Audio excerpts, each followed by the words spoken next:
Allora, grazie a tutti, innanzitutto buongiorno. Allora, io mi presento, sono Giovanni Remigare, conosceremo bene ora, molto bene anche loro. Grazie a tutti di essere qua, mi fa piacere, naturalmente, avrei preferito vedere anche qualche sedia riempita a dovere, però va bene così. Siamo qua per una cosa molto importante, perché sì, è vero, parliamo di, quest'oggi parleremo del pomodoro, lo conosceremo.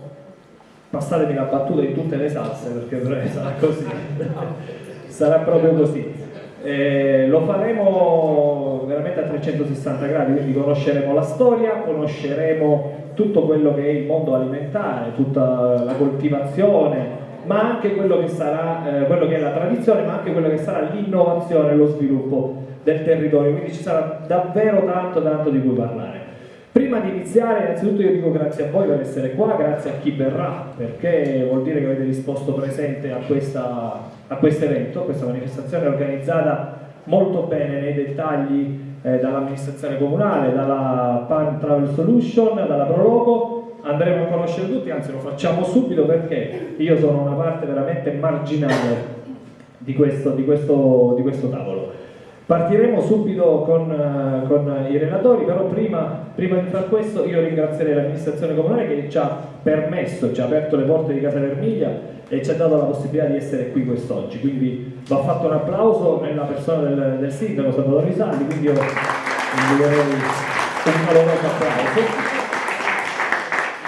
Un altro applauso va fatto all'anima di questa organizzazione, perché c'è tanto lavoro dietro, non avete neanche la più pallida idea quanto lavoro c'è, e quindi nella persona della professoressa Graziella Paino un grande applauso, perché la Prologo ha lavorato tantissimo a questo evento e lo ha fatto davvero come veramente un martello. Sembra tranquilla, ma posso assicurarvi che è un vulcano.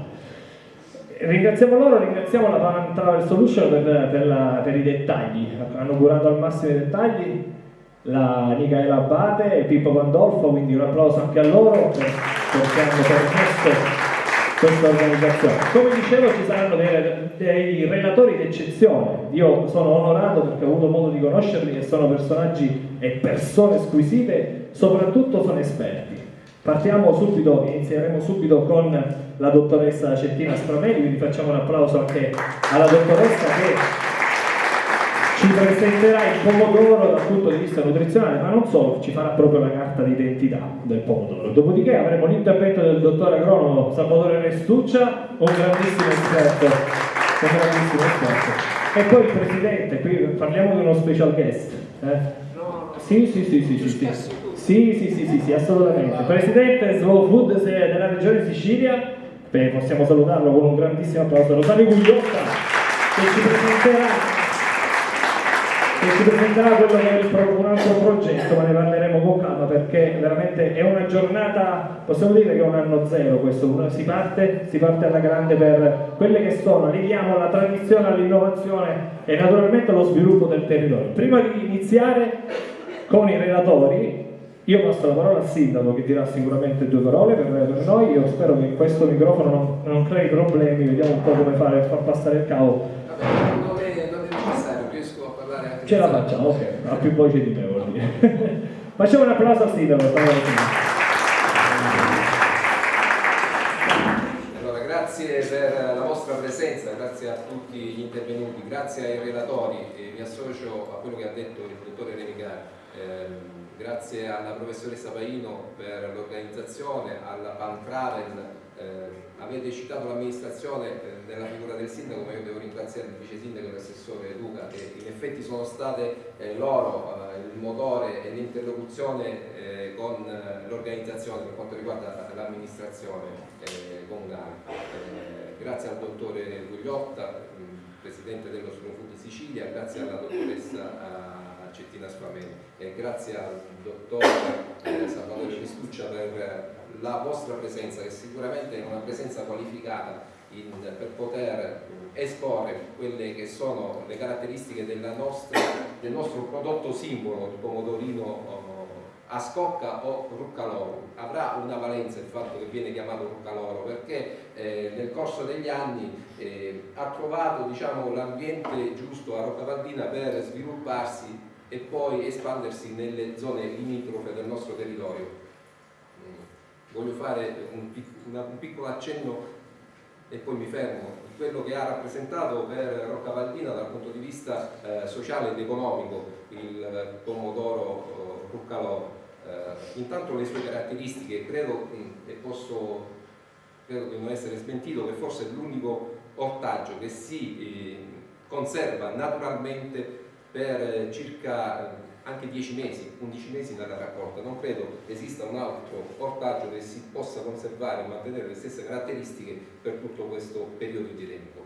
È dovuto alla sua peculiarità, perché è un prodotto coltivato in un ambiente asciutto, almeno lo si faceva così negli anni passati, anche per le caratteristiche chimiche e fisiche del terreno in cui viene prodotto. Per il sistema di conservazione veniva conservato e deve essere conservato in ambienti che mantengono lo stesso grado di umidità e temperatura nel corso di tutto l'anno. Qui si conservava nei cosiddetti catoi, era la cantina, un ambiente dove il tasso di umidità e di temperatura doveva essere anche un ambiente molto ventilato, ne favoriva la conservazione.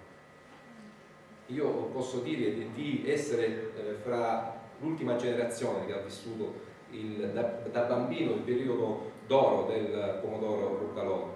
Il pomodoro Ruccaloro dagli anni 20 fino alla metà degli anni 70 è stata la ricchezza del nostro comune. Per Roccavaldina ha rappresentato una fonte di sostentamento per i nostri anni.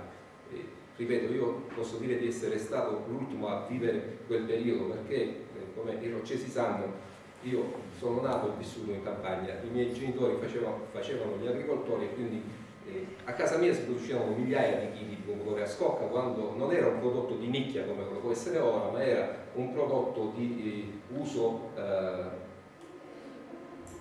diciamo in modo espansivo, era un uso quotidiano. Il pomodoro venivano qui i compratori a comprarli per venderli nei mercati messinesi, perché era l'unico pomodoro che si poteva consumare durante l'inverno per qualsiasi pietanza. Io ho i ricordi di quando i nostri territori erano, i nostri terrazzamenti erano pieni di questi pomodori. Quando si partiva la mattina col buio, perché anche la raccolta di questo pomodoro deve essere fatto in un determinato modo, si deve ritornare a casa per legarli prima che il sole fosse alto in cielo e coprirlo con dei panni umidi, e poi c'era tutta una tecnica per legarli. Io ricordo queste ceste piene di pomodoro a casa mia, anche a casa degli altri, dove i nonni, gli zii, la mamma, c'erano attorno a questi tavoli tipo questo, dove si continuava a legare continuamente e poi appenderli in questi catoi dove i soffitti erano pieni di chiodi e era uno spettacolo vederli. Che cosa ha rappresentato dal punto di vista economico e sociale, ripeto. Per Roccavaldina univa non solo la classe contadina, ma anche a Roccavaldina chiunque aveva un piccolo appezzamento di terreno, anche se faceva un'altra professione, il muratore, il falegname, il fabbro, riusciva a coltivare una quantità di pomodori che poi rivendeva durante l'inverno, perché per Roccavaldina era il salvadanaio in quel periodo dei roccesi, perché era una fonte di guadagno che si poteva vendere durante il periodo invernale e recuperare soldi per poter vivere. Questi pomodori si vendevano fino al mese di aprile, marzo, e quindi era come avere un conto in banca, avere una piccola quantità di pomodori da poter rivendere, e quindi associava, accomunava non solo la fascia di persone che si dedicavano all'agricoltura, ma anche altre categorie professionali.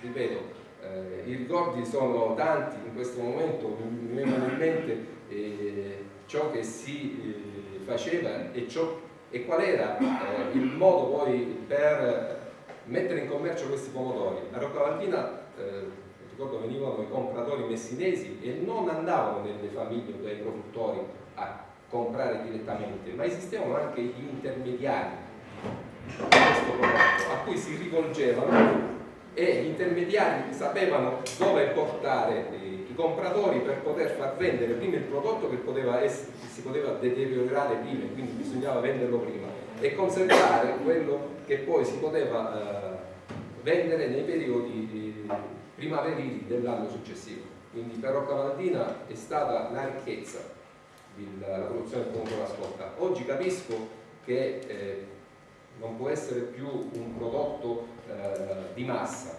perché è stato rimpiazzato dalle produzioni in serra e quindi può essere un prodotto di nicchia che può produrre una fonte di guadagno fatta in determinati modi e con i dovuti accorgimenti. Certo è un po' utopistico, capisco in questo momento forse si sono perse anche le conoscenze addirittura per poter coltivare questo tipo di prodotto, però la speranza è sempre quella che questo prodotto non si perda, soprattutto non si perda la tradizione e quello che può rappresentare dal punto di vista sociale, economico, di conoscenza del territorio, non solo di Roccavaldina ma anche per l'intero Interland. Io mi fermo qui, non mi voglio dilungare. Grazie ancora per la vostra presenza e passo la parola ai relatori che sicuramente avranno degli argomenti molto più coinvolgenti di più. Grazie.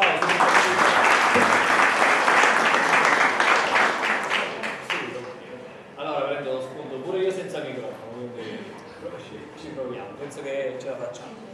Come ha detto il sindaco, naturalmente avremo modo di conoscere quelle che sono anche le possibilità di sviluppo partendo da quella che è la storia, da quelle che sono le tradizioni. Non dobbiamo naturalmente pensare che il passato è passato, anzi si riparte da lì, quindi per rinascere e far rinascere lo sviluppo nel territorio, anche col pomodorino.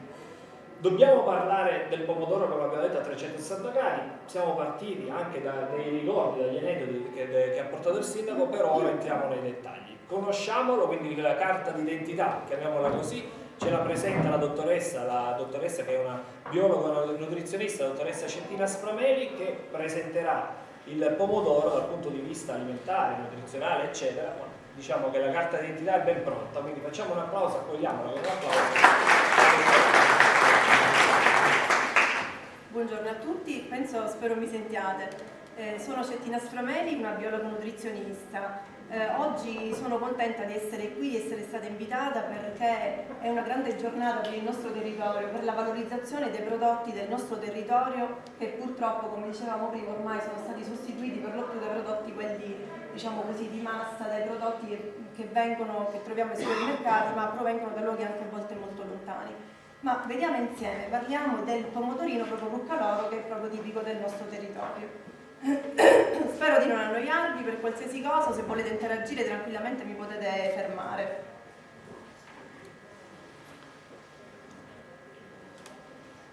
Come dicevo prima, partiamo da quella che è la carta d'identità proprio del pomodoro. A quale famiglia appartiene? Il pomodoro, la pianta del pomodoro appartiene alla famiglia delle Solanacee, genere Solanum, specie Lycopersicum. Quindi qua già qualcuno di voi potrebbe dirmi, vedendo i primi due termini, Solanacea e Solanum, di che tipo di pianta si tratta, di cosa ha bisogno secondo voi? Di?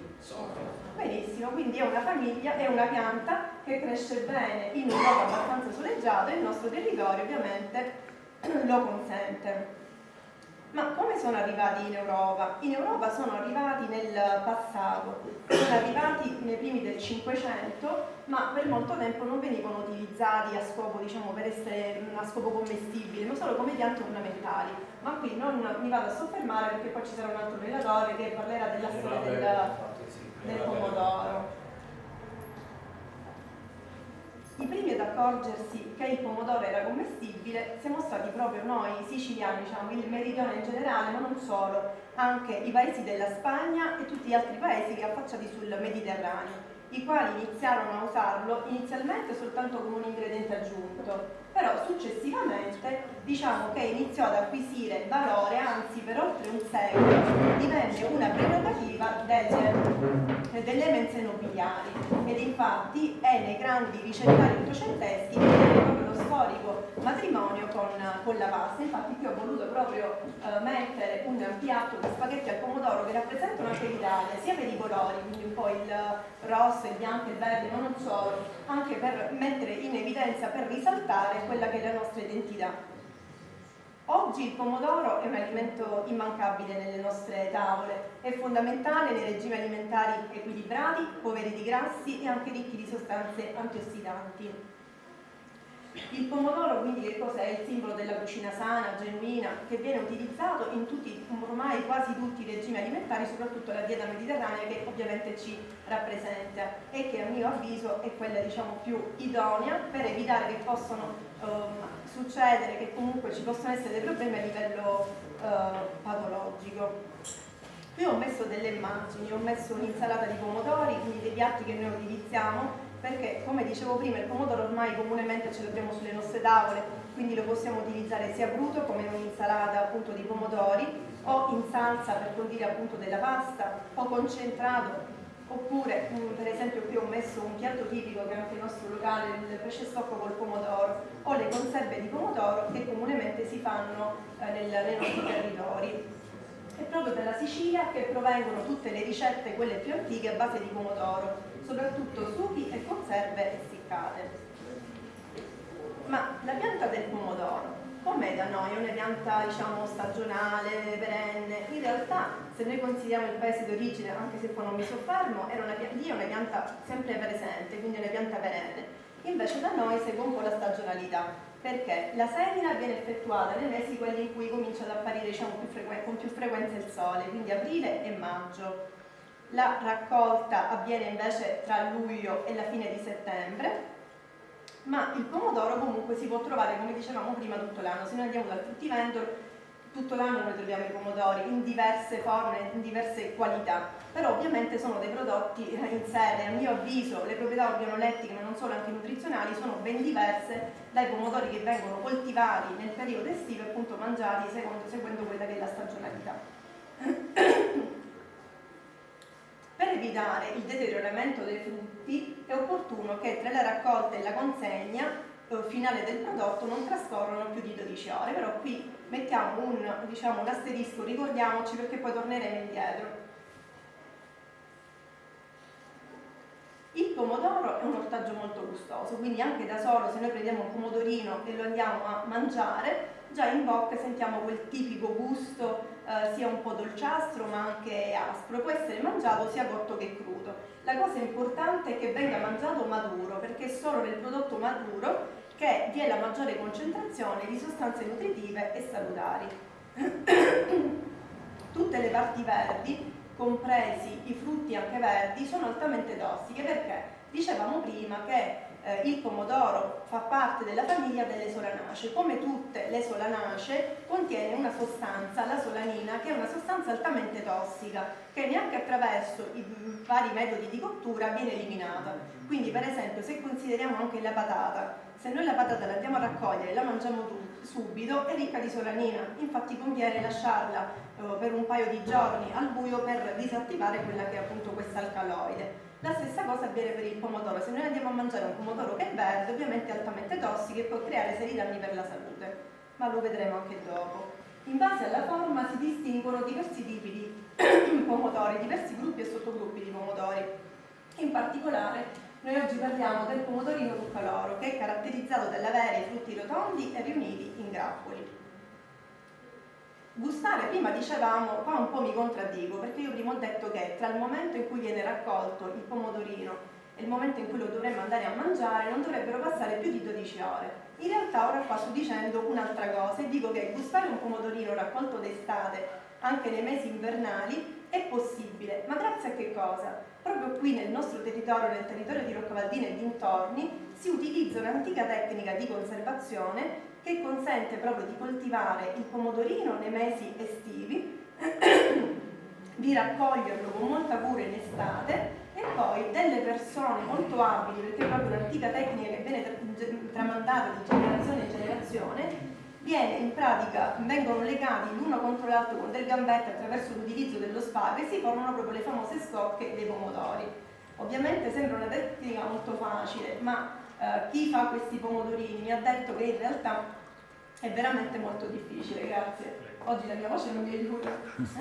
Scusate. Allora, colgo l'occasione, ti do un attimino di pausa. Non so se sono presenti oggi, però dovevamo ringraziare chi ha fornito i pomodorini per poi farceli gustare, perché ci sarà la degustazione più tardi quando finiremo qui. I pomodorini sono stati forniti dal ristorante Fra Michele di Monforte San Giorgio, non so se c'è qualche rappresentante qui, mi sa di no, però comunque è giusto sottolineare. L'amministrazione di Monforte, credo. Ah, ecco, perfetto, quindi il ringraziamento va a loro per averci fornito i pomodorini, e i vini invece sono forniti dalle cantine Fratelli di Giovanni, che anche questi saranno presenti probabilmente in piazza. Comunque è giusto e doveroso fare loro i nostri ringraziamenti, quindi passo di nuovo la parola a te. Grazie, scusate. Benissimo, ok, perfetto, possiamo ripartire. Questi pomodori, come dicevamo prima, riescono a durare diversi mesi appesi in ambienti asciutti ed arieggiati per essere consumati durante tutto l'inverno, per poi poter cucinare diverse pietanze. Ma proprio perché questi pomodori, come diceva anche prima il sindaco, devono essere proprio coltivati in un determinato modo e quindi senza l'utilizzo di acqua. In generale le piante di pomodori richiedono tanta quantità un enorme quantitativo di acqua. Questo tipo di pomodorini invece no, va proprio coltivato senza acqua per far sì che si possa conservare più a lungo, ma anche per mantenere quelle che sono le proprietà organolettiche. Ma il pomodorino quante calorie ha? Andiamo un pochino a concentrarci su quella che è la parte proprio nutrizionale. Possiamo mangiarli questi pomodorini? Secondo voi quante calorie hanno? Tante, poche? Poco? Ebbene sì, 20 kcal per 100 grammi di prodotto. Quindi dico 20, 18, 20, ci giriamo intorno a 20. Quindi possiamo mangiarli, perché molto spesso ultimamente ci sono dei piani alimentari, degli stili alimentari che vanno a demonizzare il pomodoro. Quindi il pomodoro non si può mangiare assolutamente perché fa male, ma in realtà, lo dico, non è assolutamente vero. Anzi, il pomodoro è un alimento, come vedremo per le tante proprietà che ora vi presenterò, è un alimento che dobbiamo mangiare e con frequenza. Da che cosa è formato? È formato dal 93-95% d'acqua, quindi per lo più è un ortaggio acquoso, 2% di fibra, 3-4% di zuccheri, 1% di proteine, 0,2% di grassi. E qui mi soffermo un attimino perché sia proteine che grassi si trovano nei semi, pertanto non sono disponibili per l'alimentazione umana, quindi non ci preoccupiamo di quella piccola percentuale di grasso, perché comunque anche se noi mangiamo i semini proprio vengono eliminati, quindi non abbiamo problemi.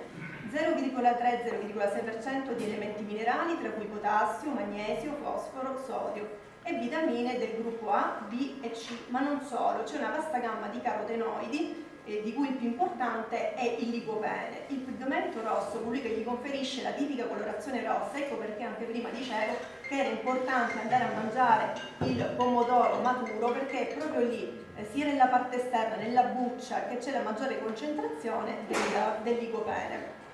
Il licopene che appunto va a sostituire quello che è il pigmento verde, la clorofilla. Qui c'è la formula del licopene, ma ovviamente ci interessa ben poco. Quello che volevo dire è che noi il licopene non lo produciamo, che è estremamente importante, è un potente antiossidante e quindi va introdotto con l'alimentazione. Non lo si trova solo nel pomodoro, ma per lo più lo andiamo a ricavare dal pomodoro, lo possiamo trovare anche poi in angurie, papaya, altri tipi di frutta, ma in minore concentrazione. Quindi questo è un altro motivo per consumare appunto i pomodori. Quali sono gli effetti benefici del pomodoro? Andiamo ad analizzarli. Partiamo dalla vitamina C. Abbiamo detto che il pomodoro è ricco di vitamine. Partiamo dalla più importante. Molto spesso noi pensiamo, quando parliamo di vitamina C, alle arance, ma non è così, perché la vitamina C è contenuta in maniera massiva anche sia in altri tipi di frutta come il kiwi, ma non solo, anche e soprattutto nel pomodoro. Questo fa sì, la presenza di vitamina C rende il pomodoro un alimento importante per il rafforzamento del sistema immunitario, rendendoci più forti contro l'attacco di virus e batteri. Ma non solo, la vitamina C è anche un potente antiossidante e insieme agli altri carotenoidi che poi andiamo a vedere fa del pomodoro un ortaggio dalla spiccata azione antiossidante, in grado di contrastare l'attività dei radicali liberi e quindi di prevenire anche quello che è l'invecchiamento cellulare. Un'altra vitamina molto importante presente nel pomodoro è la vitamina A. La vitamina A, grazie alla presenza appunto di questi degli occhi ma anche per la salute della pelle. Abbiamo parlato prima di licopene, andiamo a vedere un po' la funzione del licopene. Licopene ha un'importante azione antitumorale e il suo consumo ci previene, sembra in grado di ridurre, perché ci sono degli studi che si stanno conducendo, sembra in grado di ridurre il rischio di tumore al pancreas, alla prostata e alle ovaie. In particolare è in grado di rallentare quella che è la moltiplicazione delle cellule tumorali, quindi questo è molto importante da non sottovalutare. Nel pomodoro c'è anche un elevato contenuto in potassio che fa sì che il pomodoro sia utile per la salute dell'apparato cardiovascolare e in particolar modo per la regolazione della pressione arteriosa e dell'attività cardiaca. Ma non solo, il potassio che è presente nel pomodoro è anche in grado di prevenire la comparsa di crampi e o dolori muscolari. Noi molto spesso ricorriamo agli integratori quando magari è proprio necessario. Se magari nel periodo estivo consumassimo un po' più dei pomodori potremmo ricavare un maggior quantitativo di potassio e quindi evitare di andare a prendere magnesio, potassio e altri integratori per i crampi e i dolori muscolari. Mi è piaciuta, girando su internet, ho visto questa immagine che ho voluto condividere con voi perché metteva in evidenza quella che è la sezione di una fettina di pomodoro. Se noi la andiamo ad osservare cosa vediamo? Che è la fetta di pomodoro, quindi il pomodoro è rosso e questo ci ricorda un po' il cuore. Ma non solo, noi notiamo la presenza di 4 camere che ci ricordano il cuore, perché il cuore anatomicamente è formato da 2 atri e 2 ventricoli e quindi già da qua possiamo proprio immaginare che il pomodoro, come ci sottolinea ovviamente questa immagine, è utile a prevenire diverse patologie cardiovascolari, quali appunto ictus, infarto e altre problematiche. Ma non solo, il pomodoro è anche in grado di abbassare il colesterolo cattivo nel sangue e quindi ci previene dall'aterosclerosi, perché noi sappiamo che quando c'è un eccessivo quantitativo di colesterolo, a livello, cioè se noi consideriamo le vene che sono come dei condotti dove immaginiamo un tubo dove scorre l'acqua, ovviamente se ci sono degli intasamenti e quindi colesterolo che si va ad accumulare, l'acqua non scorre bene. La stessa cosa avviene nel nostro corpo all'interno delle vene. Il pomodoro inoltre favorisce la diuresi, prevenendo infezioni e infiammazioni del tratto urinario. Perché? Perché va a facilitare quella che è la digestione dei cibi ricchi di amido, tra cui anche per esempio la pasta che noi comunemente andiamo a mangiare, le patate, ed è utile anche in casi di infezioni da candida. Perché? Perché la candida come substrato utilizza proprio gli amidi, quindi se il corpo li digerisce più velocemente, ovviamente anche la candida sparirà in maniera più velocemente. Qui ho messo un'immagine che faceva vedere da una parte l'osso quello buono e dall'altra parte l'osso che era un po' malandato. Il buon contenuto di vitamina K e la presenza di calcio nel pomodoro rafforzano le ossa, per cui risulta molto importante andare a consumare proprio il pomodoro, perché grazie anche al licopene e a queste sostanze che ho appena citato possiamo avere un osso più duro, un osso diciamo che sia più resistente, possiamo prevenire così anche quella che è l'osteoporosi.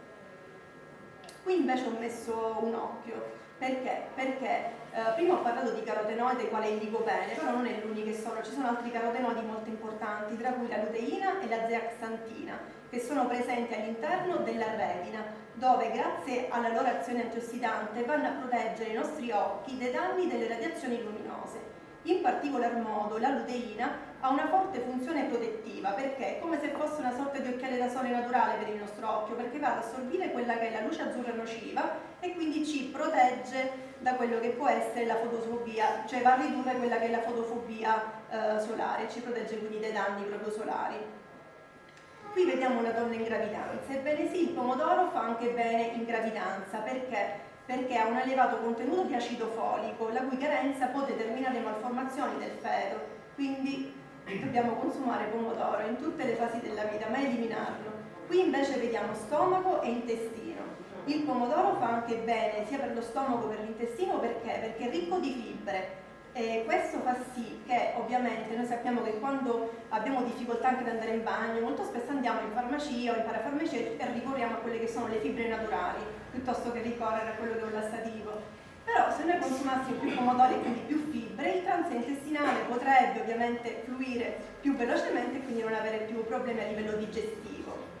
Qui ho messo in evidenza anche i polmoni, perché i pomodori contengono altre 2 importanti sostanze che sono l'acido fumarico e l'acido clorogenico. Questi acidi, praticamente queste sostanze, hanno la capacità di bloccare Gli effetti delle nitrosammine. Le nitrosammine che cosa sono? Sono delle sostanze cancerogene che provocano seri danni per i polmoni, peggio di una sigaretta. Noi pensiamo, ma sì, tanto le nitrosammine non le mangia, invece no, perché se andiamo a comprare dei salumi e tutti bene o male compriamo salumi, uno dei conservanti proprio è a base di nitrosammine.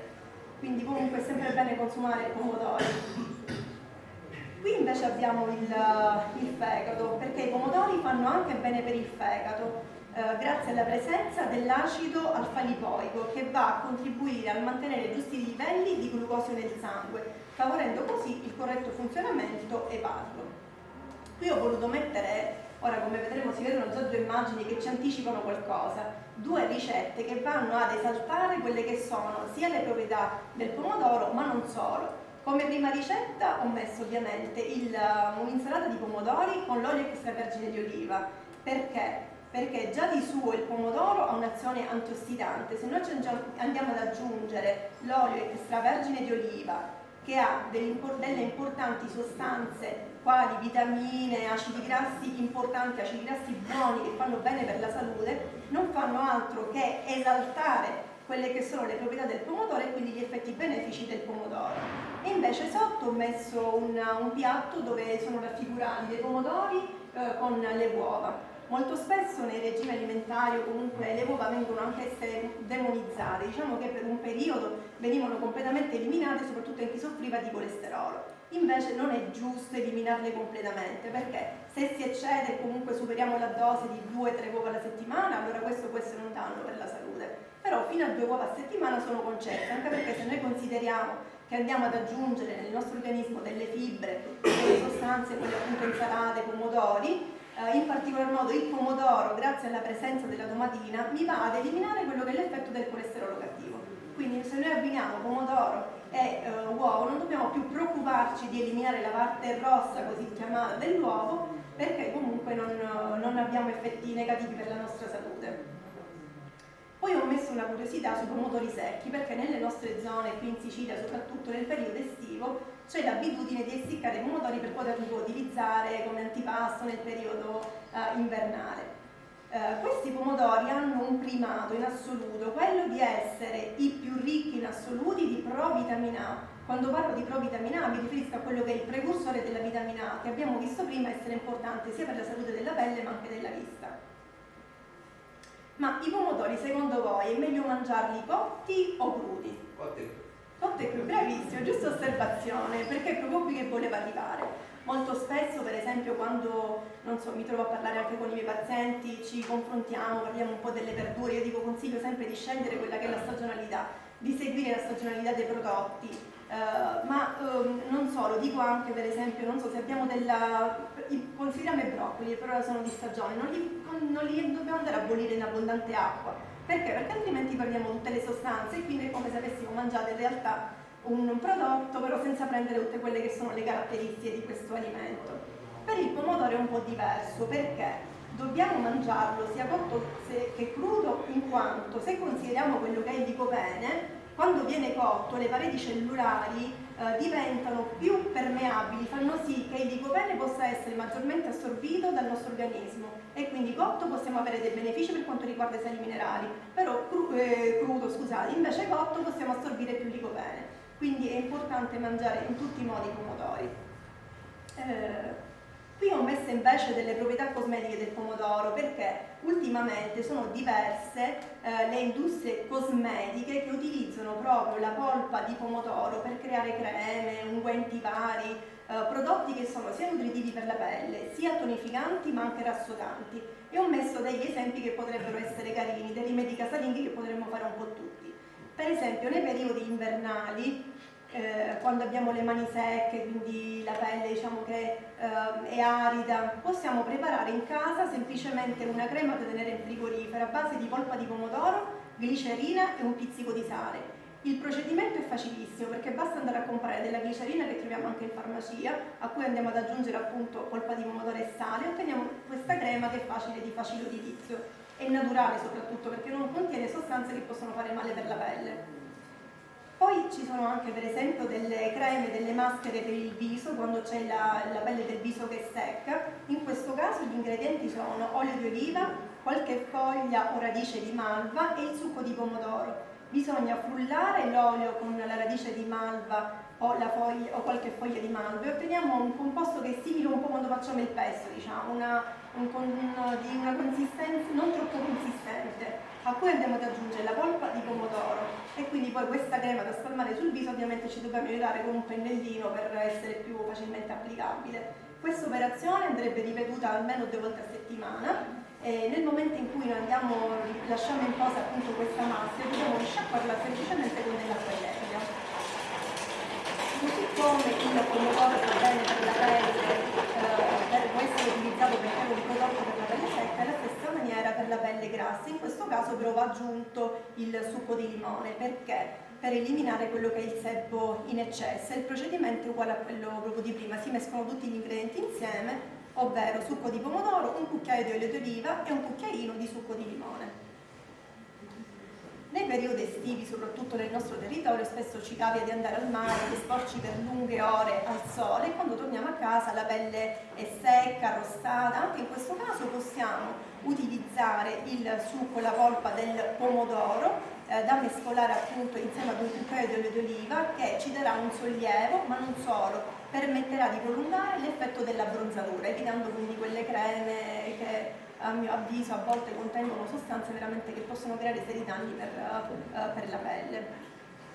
Anche nel caso dei brufoli il pomodoro risulta essere molto efficace, perché basta tagliare una fettina di pomodoro, posizionarla nella parte in cui c'è il brufolo. Bisogna ripetere queste diciamo per 2 volte al giorno, questa operazione 2 volte al giorno, dopodiché nel giro di 2 giorni il brufolo scompare da solo. Il pomodoro fa bene anche nel caso in cui c'è un'infiammazione, quando abbiamo un'unghia incarnita e dobbiamo andare a farcela comunque togliere. Ovviamente il dolore è eccessivo e quindi magari il medico o l'estetista ci consiglia di utilizzare delle creme che vanno ad alleviare il dolore. In questo caso si può procedere semplicemente lavando un pomodorino, tagliandolo a metà, posizionandolo su quella che è la parte interessata, mettendo appunto delle garze attorno al piede. Il giorno dopo l'infiammazione diciamo, risulterà essere inferiore e quindi si può procedere con l'estrazione dell'unghia. Quando il pomodoro non è consigliato, dopo aver visto tutti quelli che sono gli effetti benefici, ovviamente mi andava anche di dire qualcosina per quanto riguarda anche quelli gli effetti negativi, perché ci sono delle persone, in caso di particolari patologie, in cui il pomodoro non va eliminato del tutto, però comunque ne va ridotto quello che è il consumo. Quando nel caso di artrite reumatoide, perché l'artrite reumatoide è una malattia infiammatoria, come tutte le malattie diciamo, infiammatorie, vanno eliminate le sostanze che contengono lecidina, o comunque più che eliminate, mi correggo, va ridotto il consumo di sostanze che contengono lecidina, proprio per avere un sollievo da quelli che sono i dolori tipici dell'artrite reumatoide. Per via dell'istamina, perché il pomodoro è un prodotto che contiene istamina ma che è anche un istamino liberatore, cioè mi induce una maggiore produzione di istamina nel corpo, quindi se io ho una reazione allergica in atto ovviamente evito di mangiare il pomodoro, così come anche altri alimenti che sono istamino liberatori, per evitare di avere ulteriori problemi come per esempio, non so, prurito, secchezza alla gola, gonfiore alla gola o alle mani. Il pomodoro va anche consumato con moderazione in caso di calcolosi renale, perché è ricco di acido ossalico, e anche in caso di elevate concentrazioni di acido urico nel sangue. Però ovviamente questi sono dei casi sporadici e andranno in questo caso ovviamente poi valutati insieme al medico per poter consigliare meglio qual è il quantitativo giusto per queste appunto persone che hanno delle problematiche patologiche. Spero di non avervi annoiato, grazie per l'attenzione.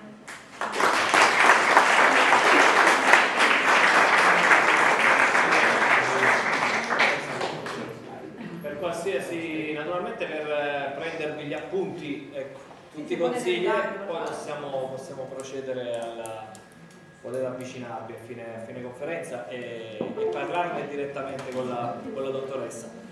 Dunque andiamo avanti, dottore, ci siamo pronti. Ora entreremo a parlare del pomodoro, andremo a conoscere la storia del pomodoro, da dove arriva, conosceremo anche la coltivazione, eccetera. Tanto da raccontarci ci avrà il dottor agronomo Restuccia, che è un esperto nel settore, e quindi chi meglio di lui può aiutarci. Prima di andare avanti io vi ricordo che appena terminiamo la conferenza giù in piazza potete naturalmente sia farvi una bellissima passeggiata nel Borgo Roccese, che è molto carino per chi non lo conoscesse. Poi ci saranno i nostri espositori con tutti i loro prodotti, e poi naturalmente avremo i ristoratori che ci faranno gustare dei piatti che hanno preparato esclusivamente per questa giornata, dove il pomodoro sarà il vero protagonista. Mentre il dottore si prepara, io vi elenco i produttori, perché sono loro veramente il cuore di questa giornata. Senza di loro, senza il prodotto, avremmo fatto veramente poco, vi avremmo fatto assaggiare davvero poco. Abbiamo ringraziato già gli sponsor, quindi il ristorante Fra Michele e le cantine Fratelli di Giovanni. Dobbiamo ringraziare Antonio Doni e Nunzia Pina per le confetture e marmellata che troveremo dunque giù in piazza. Loro fanno parte della Zaccaria in Fiore di Monforte San Giorgio, quindi non so se sono qui, io li vado ad elencare tutti perché è giusto farvi riconoscere, ma naturalmente non estendiamo l'applauso, andiamo in sequenza. Antonio Cannistra, il fratello Cannistra Francesco. Abituabile al tuo modo di parlare. C'è qualcuno che vuole parlare? No, qua c'è magari dai una mano al per capire se dunque la soppressata monfermese che ci viene presentata dai fratelli Cannistra, sempre di Monforte San Giorgio. Giuseppe Micali di San Pierniceto per le Pume Lappetti. Insieme a lui anche le Pume verranno anche presentate da Salvatore Amato, che Pedro che ho conosciuto, e quindi un ringraziamento anche a lui, e anche il biscotto San Pietrese. Poi la rosticceria Capricciosa che ci farà assaggiare le ciabatte. Naturalmente i ristoratori potevano e dovevano essere diversi, ma hanno preso parte, ringraziamo per questo, i Cappuccini di Roccavaldina, Casale del Conte di Torregrotta e il Timalù, sempre di Scala Torregrotta. Loro si sono offerti naturalmente, considerando anche le problematiche che ci potevano essere, vista la domenica di lavoro naturalmente, si sono offerti con il loro staff per preparare questi piatti dove il pomodoro sarà protagonista, quindi ci saranno diversi piatti, diverse ricette. Anche in questo caso mi hanno detto, se volete dei consigli, carta e penna, vi potete serenamente prendere tutti gli appunti del caso. Un'organizzazione, devo sottolineare, molto attenta da parte della Prologo e della professoressa è uscita, che è veramente un vulcano, è riuscito ad organizzare tutto veramente in pochi giorni. L'amministrazione ha fatto veramente tanto, e la Pan Travel Solution che ha presentato il progetto, lo ha portato avanti e ne ha promosso il tutto. Poi naturalmente c'è stata la partecipazione attiva dei relatori, che ci stanno facendo conoscere il pomodoro in tutte le salse, come ho detto prima. Ci sono dei posti qui, se volete potete accomodarvi, così occupiamo tutte le sedie, che qui è un bel vedere da questa parte, naturalmente. Dottore, ci siamo? Sì, perfetto. Sembra di sì, il mezzo tecnico ci ha dato il via. Noi facciamo accomodare, ci sono dei posti qui, se volete potete. Vabbè, sì, non è un problema. Era bello vedervi tutti presenti qui. Ok. Allora, il dottor agronomo Salvatore Restuccia, grande esperto nel settore, lui fa con la testolina così, ma chi lo conosce sa bene ciò che è vero ciò che dico. Perfetto, un applauso e lascio la parola. Allora, il mio intervento per festeggiare il nostro pomodoro Roccaloro, cioè riguarderà la salvaguardia della biodiversità, perché giustamente parlando di pomodoro Roccaloro non potevamo fare un cenno a quella che è la biodiversità e l'importanza della biodiversità, cioè perché ormai è diventato un tema planetario l'importanza della biodiversità, perché sentiamo in televisione l'X specie in via di estinzione, eccetera eccetera. Di conseguenza tutti noi ci dobbiamo fare carico di salvaguardare la nostra biodiversità del territorio. Il pomodoro Roccaloro è uno di questi, ma poi vi faccio vedere anche le antiche varietà di frutta, una carrellata di foto, immagini di foto fatte sul territorio, e naturalmente magari vi verrà l'acquolina in bocca, ma non si possono mangiare. E ovviamente un altro aspetto che tratterò ma molto brevemente, perché il tempo è sempre tiranno, sono le piante alimurgiche. Oggi si parla molto di piante allimongiche che non è altro che ammanescia sapaggia, capite? No? Cioè perché ognuno di noi, o molti di noi, cioè stiamo perdendo questo contatto, questa conoscenza, cioè che naturalmente risale nella notte dei tempi. E un po' tra scocca, tra storia, cultura e tradizione, ok? Allora, biodiversità e sostenibilità formano un binomio scindibile per la salvaguardia e la valorizzazione delle specie viventi. Ovviamente parliamo di specie in senso lato, tutte le specie. La valorizzazione delle risorse genetiche, la sicurezza alimentare, il cambiamento climatico e la conservazione dell'agrobiodiversità sono tematiche strettamente interconnesse e costituiscono sfide strategiche nello scenario futuro dell'agricoltura mediterranea. Perché naturalmente l'altro aspetto che dobbiamo tenere molto ben presente è che i cambiamenti climatici, cioè perché sul territorio assistiamo impunemente, cioè non possiamo farci niente, cioè che nel momento in cui per esempio la smerge, la famosa pesca liscia, tipica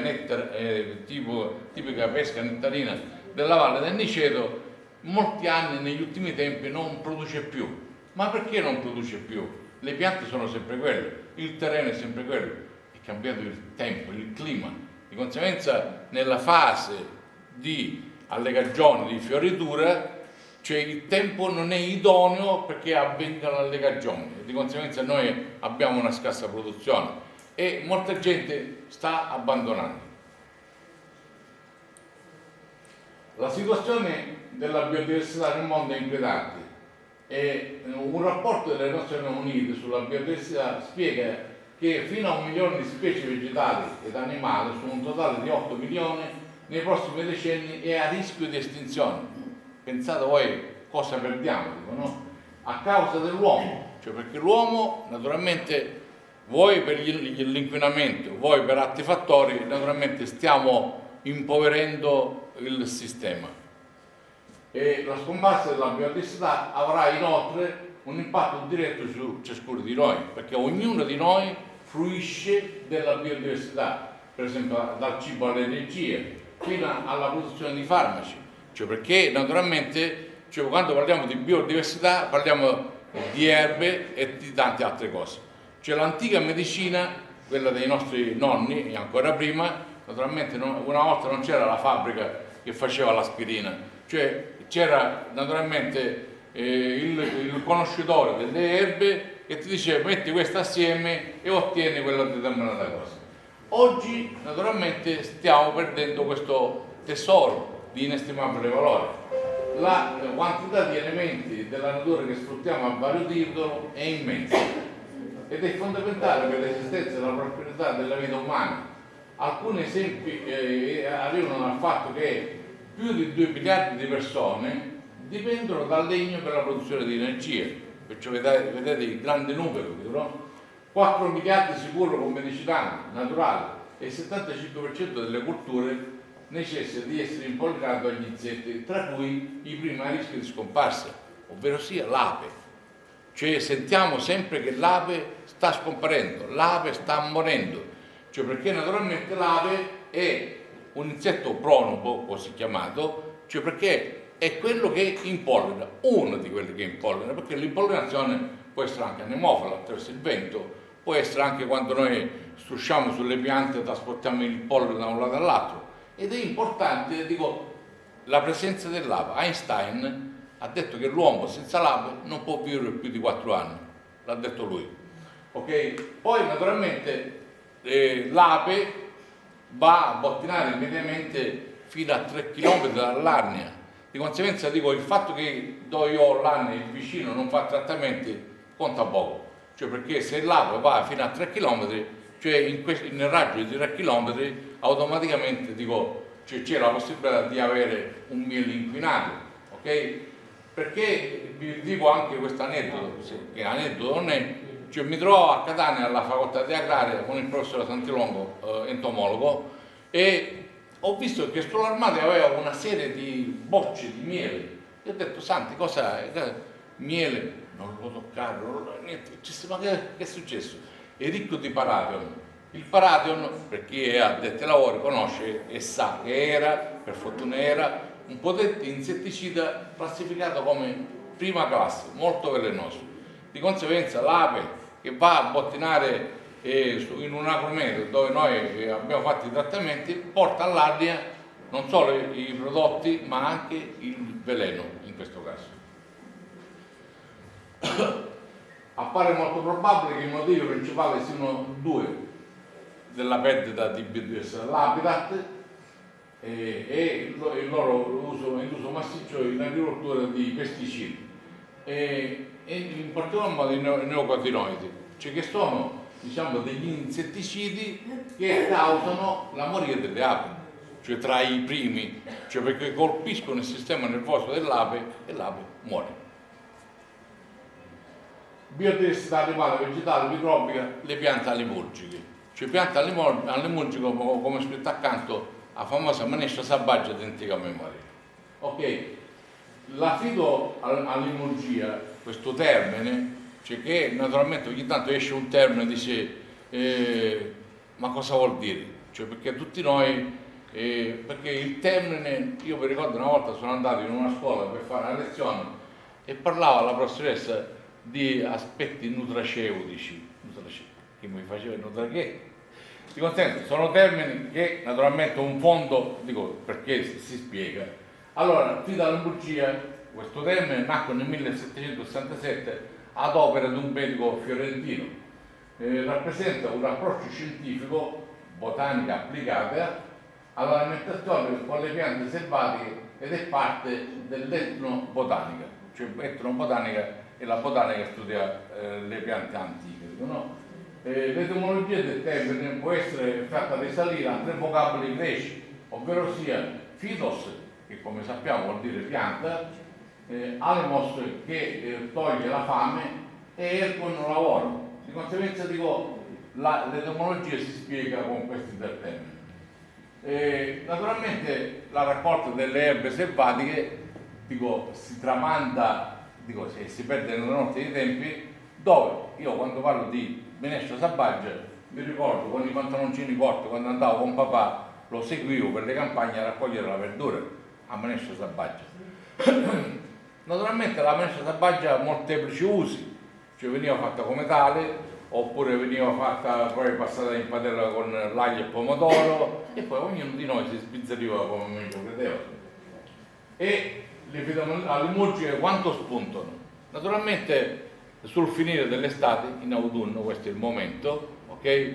O naturalmente sul finire dell'inverno, dove naturalmente c'è i semi che sono rimasti nel terreno, cioè attraverso le temperature che si innalzano e cose varie, cioè cominciano a spuntare.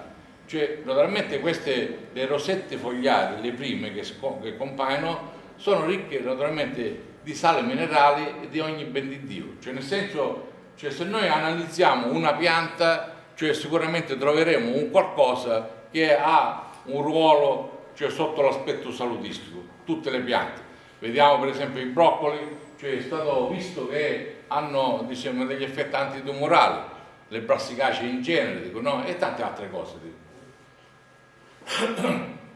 Ovviamente crescono negli incolti, perché io mi ricordo quando si zappava a mano, cioè le piantine, i famosi segre, cioè io mi ricordo con papà li pigliavamo e li spostavamo dietro e li mettevamo là. Da quando c'è stato l'avvento della macchina a motozappo o altri mezzi meccanici abbiamo perso le segre, non ci sono più. Io mi ricordo andavamo col sacco a raccogliere le verdure, dico, no? Ovviamente il luogo più idoneo dove raccogliere dovrà essere il più lontano possibile dalla zona di inquinamento, per ovvi motivi, zone industriali, da strade di grande traffico, da campi rurali con pesticidi o erbicidi, ok? Cioè questi, perché è importante. Velocemente 4 slide di quelle che è a minestra sabaggia di antica memoria. Per esempio questa qua, almeno io parlo della zona perché qua la minestra selvatica, ogni zona dove andiamo si prende un appellativo diverso. Cioè dalla zona dove prevengo io, sul versante di Tirreno, questa qua è Aguaricchia, ok? Sileno vulgaris, che veniva utilizzata cotta o veniva utilizzata molto anche per fare le crispelle di Qualicchia. Ovviamente la qualicchia è una pianta perennante che sta negli anni e naturalmente è strisciante sul terreno. Si devono raccogliere le cime nella fase iniziale e non quando ci sono i fiori. La borrania, Borraca officinalis, un'altra erba spontanea che è molto diffusa sul nostro territorio. Sì, è vero, perché io poi ora vi dico, per esempio un pastonato, un Tatus carota, c'è un'altra erba officinale, la cicoria, la iardica, noi forse la iardica la utilizziamo un po' poco, un po' meno, però è erba officinale. E poi la ranazzina, questa qua, che io la vedo anche qua in giro dappertutto, e la ranazzina rispetto a un'altra pianta che io chiamo caccialepra, la caccialepra che è amara rispetto alla ranazzina che è dolce. Se voi andate in campagna e trovate la ranazzina, mangiatela, vedete che è dolce, buonissima, da mangiare a crudo senza altro mettere. Mentre la caccialepra, come diceva il sindaco, ha le coste, cioè i fasci, diciamo, delle foglie, l'asse principale, rossastro, perché appartengono tutti e due alla stessa famiglia, cioè l'infiorescenza è uguale, solo che una è amara, questa è dolce. E poi naturalmente la caddetta, la famosa caddetta che tutti conosciamo, dico no, è un'erba mollacchia, non ha un granché di sapore, però è un'erba commestibile. Dottore, un attimo, è una statistica mia. Io vorrei sapere se mi alzate la mano quanti conoscono effettivamente e quanti hanno mangiato, ecco. È una statistica. Mangiato. Se vi fate una passeggiata in campagna è difficile riconoscerli. Esatto.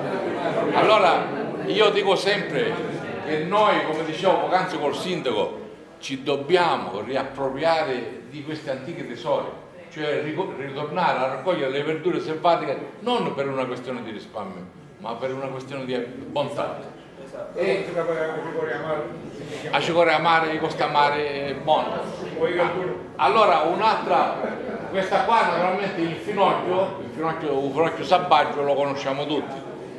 Il finocchio selvatico, come tutti sappiamo, è un esaltatore di sapori, perché se noi lo consumiamo a questo livello quando è tenero, ce lo facciamo in vari modi, fra cui mi ricordo la mamma che faceva la pasta a forno normale, più ci metteva i finocchi, un solo di finocchi, che veniva un qualcosa di buono.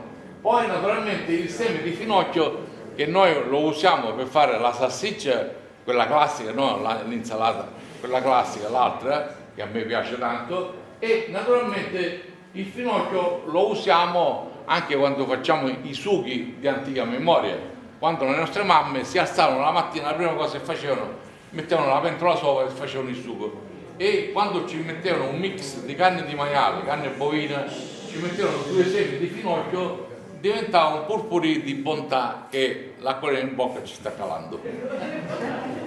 Poi un'altra pianta, diciamo, importante, la puccellana, che noi non usiamo molto, però la puccellana fatta insalata è un'ottima pianta. Poi un'altra pianta ancora, la piantagine, che ci sono diverse specie di piantagine. Questo è la Plantago lanceolata, che naturalmente è ottima anche per insalata allo stato fresco. E naturalmente andiamo a parlare di biodiversità. Dalla Convenzione di Rio de Janeiro del 1992 è stata definita quella che è la biodiversità come la varietà e variabilità degli organismi viventi e dei sistemi ecologici in cui essi vivono, evidenziando che essa include la diversità a livello genetico, specifico ed ecosistemico, cioè abbracciamo un po' tutti i livelli. E la biodiversità, la strategia nazionale sulla biodiversità è articolata intorno a 3 tematiche cardine: biodiversità e servizi ecosistemici, i cambiamenti climatici e politiche economiche. Okay? La Sicilia ovviamente in questo contesto ha un ruolo di primaria importanza, cioè perché la Sicilia è uno scrigno di tutto, cioè solo che non riusciamo a farla mai decollare. da pensare che prima di Peppino Garibaldi la Sicilia, da quello che dicono, non la storia ufficiale, l'altra storia, la Sicilia era, cioè c'erano le banche dove gli ori uscivano dalle finestre, cioè, ed era la Sicilia, le fabbriche siciliane andavano, leggevo per esempio in Francia, dove c'erano le esposizioni a livello mondiale, la Sicilia partecipava, non l'Italia, la Sicilia, di conseguenza ricchezza, ma ricchezza anche a questo livello, ok? A Siracusa dal 22 al 24 aprile del 2010, anno internazionale sulla biodiversità, si è parlato di biodiversità. Naturalmente dice la seconda giornata è stata riservata al tema della biodiversità e sull'importanza della funzionalità, parliamo di funzionalità, dei servizi ecosistemici per il benessere umano, come la fornitura di cibo, acqua, la regolazione del clima, servizi culturali e di supporto come la fotosintesi. Fotosintesi. Sappiamo che cos'è la fotosintesi? Elemento di vita. Senza fotosintesi niente vita. Cioè voi pensate la pianta, uno pensa alla pianta, ma se noi pensiamo a quello che riesce a fare la pianta, la fotosintesi, mamma natura è stata molto provvida con la pianta sicuramente, dove partendo da elementi semplici quali acqua e anidride carbonica, per mezzo del sole, di conseguenza l'altro elemento, l'altro componente importante è il sole, elemento di vita, non solo per abbonzarci, ma per fare la fotosintesi. Prodotto finale CH12O6, ovvero sia zuccheri, ok? Che poi gli zuccheri, cioè i consumatori, vari tipi di consumatori, primari, secondari, terziari e così via, consumiamo noi lo zucchero, lo degradiamo, scendiamo la molecola di zucchero e ritorniamo ad avere acqua e anidride carbonica più energia, perché lo zucchero è un alimento energetico, come sappiamo. E altre cose. Allora, in questo contesto di biodiversità, ovviamente l'Italia è il paese con la più alta biodiversità in Europa, proprio per la molteplicità di ambienti diversi. Il problema è che tantissime specie protette si stanno estinguendo, cioè di conseguenza il grosso rischio che corriamo, non solo noi, ma il mondo. Okay?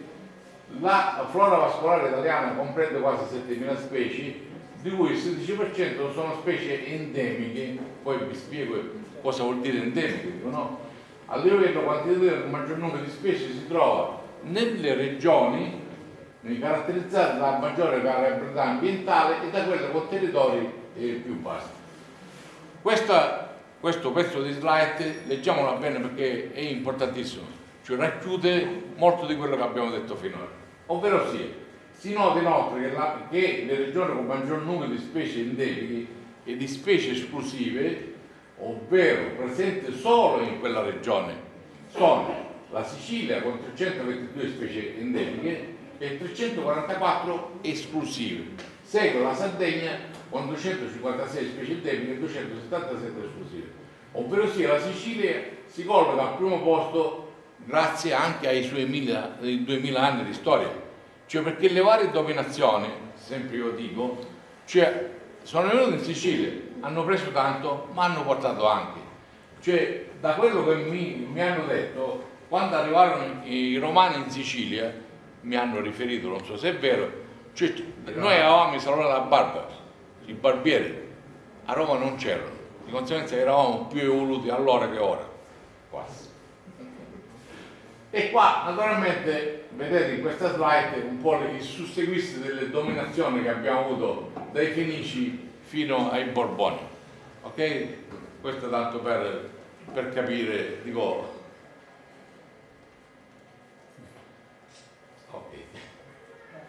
Allora, la conservazione della biodiversità non ha solamente una funzione ambientale, ovviamente, come abbiamo detto prima, ma possiede anche una forte connotazione economica per il settore agroalimentare e per lo sviluppo rurale, considerando l'impegno dell'Unione Europea verso la diversificazione delle produzioni e la tendenza dell'inversione, ovvero sia si ritorna alla ricerca dei frutti perduti e delle vecchie varietà che ai noi vanno scomparendo. Da molti anni diverse organizzazioni internazionali patrocinate a vario livello dalla FAO come la UNC, l'IPCRI, si occupano del monitoraggio e della conservazione delle risorse genetiche su scala planetaria. Okay? Perciò vedete che la biodiversità non è una questione solo nostra che ce la giochiamo in famiglia, ma planetaria. Solo per quanto attiene le specie vegetali è opportuno considerare che delle oltre 250.000 specie vegetali conosciute, solo poco più di 150 sono state domesticate, perciò su 2.500 l'uomo ne ha domesticate 150. Sono state domesticate mentre delle 75.000 specie ritenute commestibili l'uomo ne ha utilizzato fino ad oggi per scopo alimentare appena 7.000. Su 75.000, 7.000. Di conseguenza dico, questi sono passaggi di estrema importanza che ci devono far riflettere.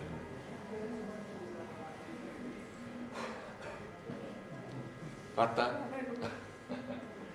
Allora, da questi dati è facile dedurre quanto si è ridotta la diversità genetica dell'agricoltura mondiale e quanto sia fragile il sistema agroalimentare. Il problema ovviamente della biodiversità, che è stata analizzata, come detto prima, nella Convention di Rio de Janeiro, è divenuto uno dei principali argomenti posti all'attenzione dell'opinione pubblica mondiale. Il risultato, cioè naturalmente lo Stato italiano ha recepito i risultati di questa convenzione nel trattato sulle risorse fitogenetiche. Allora, oggi siamo di fronte a globalizzazione dei mercati, globalizzazione degli impianti, standardizzazione delle produzioni, risultato perdita di interesse per la variabilità, perché naturalmente i genetisti, gli studiosi, negli ultimi decenni, se così possiamo dire, hanno studiato e lavorato e hanno creato un appiattimento delle varietà, mentre una volta nell'appezzamento di zio Peppino 3.000 metri quadrati c'era Ubiru, c'era Avessi, c'era un po' di tutto, c'era l'assortimento varietale, l'assortimento relativo alla biodiversità, miglioramento genetico, cultivar poco differenziabili, appiattimento delle caratteristiche qualitative e salutistiche e necessità di variabilità genetica. Esempio di variabilità genetica espressa nel comportamento vegetativo in genotipi differenti di cappero. Qua naturalmente vediamo che c'è una differenza, cioè di conseguenza non c'è un appiattimento varietale, ok? Nell'ambito della stessa specie cappero abbiamo 3 piante che sono come sviluppo vegetativo diverso. E naturalmente l'uomo nel tempo sta cercando di ritornare indietro, ovvero sia ritornare ai sapori di un tempo, ecologia dell'alimentazione, e abbiamo fatto l'estate del vino, ok? Poi l'estate del formaggio, i saluti di un tempo, i frutti perduti e le produzioni tipiche. E quando parliamo di DOP, IGP e tanti altri, di conseguenza è un ritorno, un voler ritornare ai tempi. Naturalmente conservazione della biodiversità, 1.960.000 voci su Google, ma ho notato che quando ho impostato questa slide anni fa, cioè nel tempo questo dato qua viaggia alla velocità della luce. Mi ricordo che ai tempi era 650.000, ora è 1.960.000. Di conseguenza chi detiene laboratori, centri, unità, istituti e stazioni per la conservazione della biodiversità. Cosa avviene in Sicilia? Ecco, ritorniamo alla Sicilia, cioè cosa che ci interessa qui da vicino. L'isola conserva una sufficiente biodiversità incarnata da varietà di frutta, di razze bovino-ovine, caprine, suine, ed equine, derivate dalla pesca come la portaglia di Favignana, di lenticchie, di frumento e tanto altro ancora. Vedete, la Sicilia, ancora una volta, sotto questo aspetto si classifica e si posiziona al primo posto in termini assoluti, e già l'abbiamo visto prima. Il caso della Sicilia è forse emblematico per la ricchezza di piante selvatiche e di varietà locali di estremo interesse e talvolta poco conosciute e minacciate da scomparsa, evidenziando quindi che la Sicilia potrebbe essere considerato un centro di diversificazione secondario dal quale sia originata originato un consistente nucleo di diversità vegetale, che cioè come punto di origine, in parte valorizzato attraverso gli stessi agricoltori, che sono i veri custodi della biodiversità. Cioè perché noi quello che troviamo sul nostro territorio ancora di piante antiche lo abbiamo grazie ai nostri nonni, ai nostri avi contadini, altrimenti non avremmo avuto appiattimento, avremmo avuto. In parte ancora da scoprire, ovviamente valorizzare. Naturalmente qua la Sicilia, che si colloca al primo posto, queste sono sopranataline comunque, vado avanti. Qual è le motivazioni? Allora il ruolo fondamentale lo hanno giocato le diverse dominazioni, come già abbiamo detto, no? Congiuntamente alla presenza di numerosi porti, allora, perché naturalmente l'unico mezzo di locomozione allora era la nave, non la barca. Oggi vengono con la barca, ieri venivano con la nave. Di conseguenza dico, questi intensi scambi hanno favorito diciamo, il ritrovamento di questi materiali vegetali. Ma se voi pensate il couscous, da quello che ho letto io, il couscous, quello originario, è fatto con carne di montone, mentre il couscous che fanno nella zona del Trapanese è col pesce. Perché? C'è un motivo. Perché chi arrivò in Sicilia erano pescatori e il montone magari non ce l'avevano, di conseguenza hanno sostituito il montone con il pesce. Quale conseguenza la competizione dall'alimento ha favorito lo sviluppo in Sicilia di un'agricoltura a carattere familiare spesso finalizzata all'autoconsumo. La grande variabilità degli ambienti isolani ha consentito al grande numero di specie agrarie introdotte nel corso dei millenni di diffondersi, selezionarsi e adattarsi agli areali più idonei.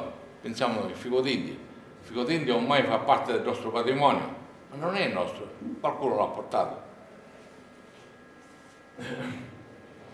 Allora, la conservazione della biodiversità ha diverse utilità, alimentare, sociale, storico-culturale e utilità scientifica. Perché voi dovete sapere che senza biodiversità i genetisti non sono in grado di creare nuove varietà, perché manca il materiale di base, cioè i prodotti della biodiversità. Questo velocemente vi dico che sono i risultati di un progetto fatto dalla Regione Sicilia, assessorato all'agricoltura, attraverso le sezioni operative di assistenza tecnica da allora, dove in ambito della Regione Sicilia sono state segnalate, cosa molto importante, 2586 accessioni, ovvero sia quello che noi abbiamo trovato per diventare varietà deve essere caratterizzato e di conseguenza si stabilisce, perché A e B potrebbero essere la stessa cosa. Allora caratterizzato vuol dire studiato per poi poter essere iscritto al registro varietale nazionale. Però se noi pensiamo a 2586 accessioni è un numero esorbitante, io li chiamo varietà per comodità di cose, per capirci meglio, di varietà, cioè che sono state reperite sul territorio regionale. Ovviamente, vedete, tutti i distretti coinvolti, questi due distretti, il distretto Messina-Peloridana e Messina-Nebrodi, se noi consideriamo su 2586 accessioni, 700 e tante sono state raccolte in provincia di Messina. Vuoi, come abbiamo detto, per le caratteristiche pedoclimatiche, vuoi per la polverizzazione della proprietà fondiaria, piccoli appezzamenti, che per l'agricoltura ufficiale, così possiamo dire, diventano dell'etaria, cioè avere l'azienda piccola è una negatività, ma per ciò che concerne la biodiversità, cioè naturalmente diventa positività, cioè perché lo zio Peppino di turno, cioè passando da lui gli dice: mi hai un bel depire, mi dai due brosche e se li innestava, e di conseguenza arricchiva la propria azienda e di conseguenza manteneva in vita la biodiversità. E qua entriamo nel discorso del pomodoro, dalla rinascita 7 milioni di anni fa. Poi vi spiego il perché. Dice: è tanto vecchio? Tanto vecchio. Allora, le origini lontane del pomodoro, ancora oggi è definito oro rosso. Infatti, se voi andate o andavate, ora un po' di meno, nella zona di Pachino e dintorni del Vittoriese, c'è l'oro rosso, ci fu il momento in cui l'oro rosso ha dato tanti benefici. Come diceva il sindaco, il pomodoro Roccaloro, c'è che in quest'area, come la patata, la famosa Siglind nella zona di Torregotta, era un alto valore aggiunto, era un'integrazione al reddito della famiglia contadina. E naturalmente, siccome erano piccoli appezzamenti, cioè anche l'impiegato, no, o faceva un altro lavoro, cioè come secondo lavoro, quasi a passatempo, andava a coltivare i pomodori, andava a coltivare la patata, ok? Di conseguenza integrazione del reddito familiare. E naturalmente il pomodoro è nativo del centro Sud America, della parte meridionale del Nord America, zona compresa oggi tra i paesi del Messico e Perù. Gli Atzei lo chiamarono tomati. Il termine tomati indicava vari frutti simili fra loro in genere succosi. Di conseguenza dico l'origine, dico l'Atzei, non definiva il pomodoro come tale, poi vedremo il come e perché. La salsa di pomodoro divenne parte integrante della cucina azteca. Alcuni affermano che il pomodoro aveva proprietà afrodisiache. Sarebbe questo il motivo per cui i francesi anticamente lo definivano pomme d'amore. Di conseguenza dico, e allora, come diceva la collega poc'anzi, cioè il pomodoro veniva in alcuni ambienti era considerata come pianta curiosità botanica, ma non si mangia, cioè perché naturalmente la solanina, che è un alcaloide tossico, cioè di conseguenza la gente lo teneva a debita distanza. Cristoforo Colombo scopre il pomodoro. Naturalmente questo pomodoro, a seguito delle scoperte geografiche e alla creazione dei primi imperi coloniali, arriva agli inizi intorno al 500. La data del suo arrivo in Europa è l'anno del 1540, quando lo spagnolo Hernán Cortés rientrò in patria e ne portò gli esemplari, ma la sua coltivazione e diffusione attese fino alla seconda metà del XVII secolo. Cioè, ciò è come noi coltivavamo la pianta di persemo, l'invaso, vabbè, la pianta di persemo non la utilizziamo quelli solo come la pianta da imbellettamento. La sua pianta viene inizialmente impiegata in queste regioni per scopi ornamentali, negli orti, nei giardini. Le sue caratteristiche fanno sì che sia giudicata tossica come altre solanacee, perché le solanacee, tutti, come diceva la patata, il peperone, eccetera, eccetera, tutte queste piante hanno la solanina, no? E alcuni studiosi di botanica li considerano un'altra specie di melenzana. Hanno pensato che era un'altra specie di melenzana, al pari di questo un nutrimento povero e cattivo lo considerarono. Nel 1544 l'erborista italiano Pietro Mattioli ne classifica la pianta fra le specie velenose.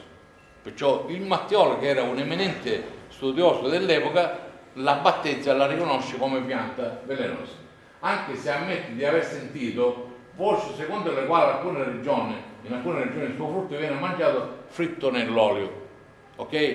Perché le prime piante che arrivarono, cioè erano il frutto, la bacca era gialla, non era rossa, dopo diventò rossa. Ora vediamo il perché. Piuttosto al pomodoro vengono attribuiti misteriosi poteri eccitanti e afrodisiaci, e per tale motivo viene impiegato in porzioni filtri magici dagli alchimisti del 500 e del 600. Perciò dico, cioè erano atterriti di questo prodotto. Oggi, come dicevamo, proprio uno scrigno di bontà, di ricchezza. Dottore, le chiedo un attimo perdono. Mi dicono che i ristoratori si stanno già iniziando a preparare. Io credo che siamo un po'. Possiamo chiudere. Siamo stretti per. Allora io. Sì, abbiamo la possibilità di. Quindi abbiamo già quasi tutto pronto. Allora, ve li abbuono questi qua, ve li faccio vedere, perché il tempo è sempre il nemico numero uno di queste cose. Ok, il tempo di varie lingue, eccetera, eccetera. E qua naturalmente c'è il discorso di prima, quando gli azzecchi tomate, sì, che significa grande tomate, la tomate è un'altra pianta simile al pomodoro, ma più piccola, con i frutti di colore giallo, verde giallo, chiamata oggi tomatillo, che è il frutto che vedete in basso a sinistra, il tomatillo. è impiegata nella cucina centroamericana. Gli spagnoli chiamano entrambe tomate e ciò ha originato confusione nel battesimo. Vabbè, qua in certi paesi dell'interno della Sicilia è indicato anche il nome di Puma d'Amuri, uomo dell'amore, ok? E quando abbiamo cominciato a mangiare il pomodoro? L'impiego della pianta di pomodoro come ornamento dura secoli, cioè non è stato un giorno dall'oggi al domani, secoli. E naturalmente diciamo, la documentazione relativa all'origine del suo uso alimentare è scarsa. Le prime sporadiche segnalazioni di impiego del suo frutto come alimento commestibile fresco, spremuto e bollito per farne un sugo si registra intorno al XVII secolo.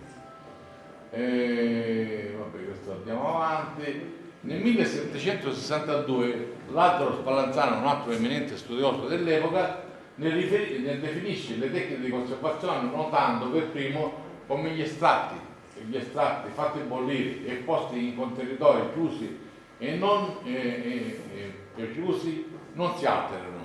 Ok? Di conseguenza già da allora si cominciò a pensare alla conserva di pomodoro.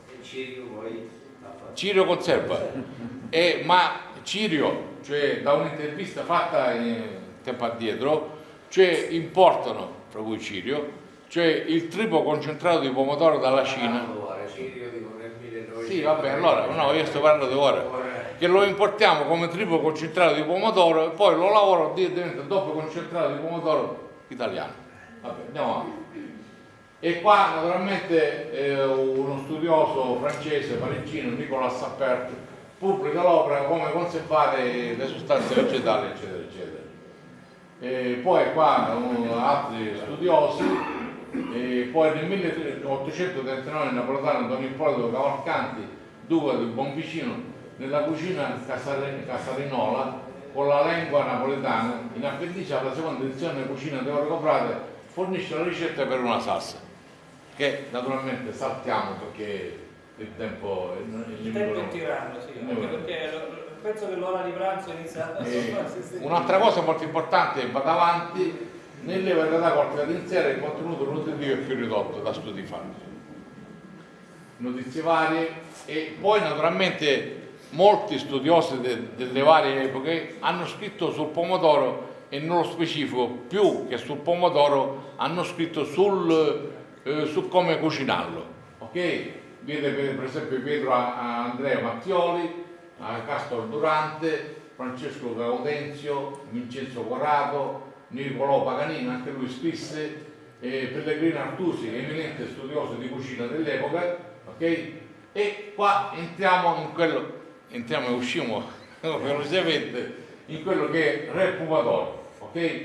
Re Pomodoro naturalmente, come già è stato detto, il pomodoro coltivato solano Monicopessimo appartiene alla famiglia delle solanaceae e include oltre 3.000 specie, 3.000, originate dal vecchio Cina, per esempio India, tipo la Pelenzane, sia del Nuovo Mondo, pomodoro, peperone, patata, eccetera, eccetera.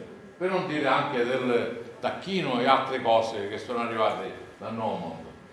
Il gruppo botanico cui appartiene il pomodoro si è diversificato relativamente di recente, si stima intorno a 7 milioni di anni fa, quello che già ho detto prima, dico no? E poi andiamo avanti. Il pomodoro è oggi coltivato su 4,6 milioni di ettari in tutto il mondo, ok? Allo stato attuale la produzione mondiale di pomodoro si attesta intorno a 126 milioni di tonnellate. Quanti chili sono?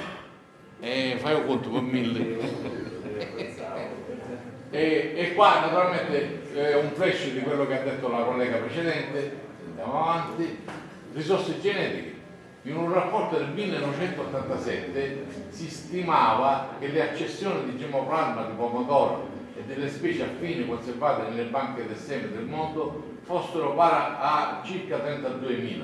Oggi si stima che tale numero abbia superato le 75.000 accessioni mantenute in più di 120 paesi.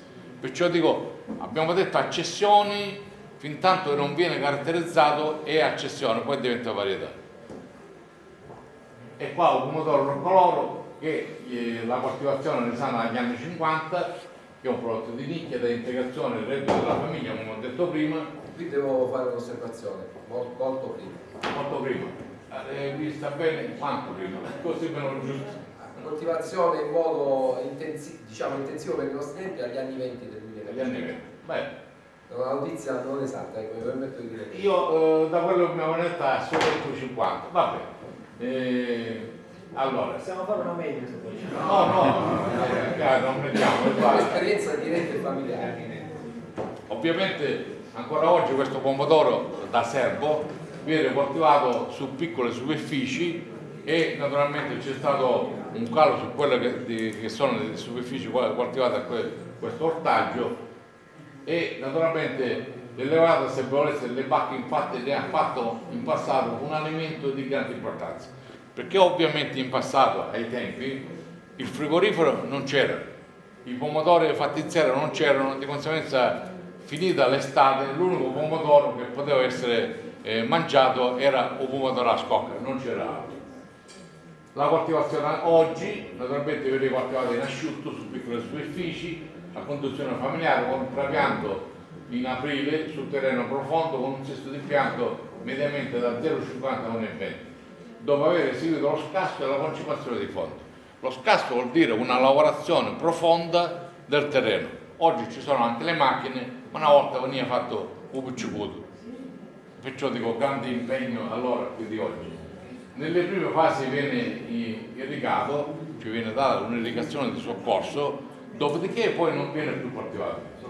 Come vedete ci ho messo due foto di tomatillo, quello che diciamo poco fa. Questa qua è il frutto di tomatillo e qua vedete non si vede bene, ma ci sono le logge tipo il pomodoro che abbiamo oggi e questa è una pianta di tomatillo.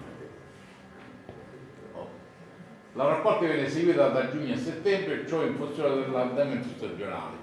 Essa deve essere eseguita nelle prime ore del mattino in modo tale che non ci si stacca il picciolo, perché che è essenziale per fare la scocca.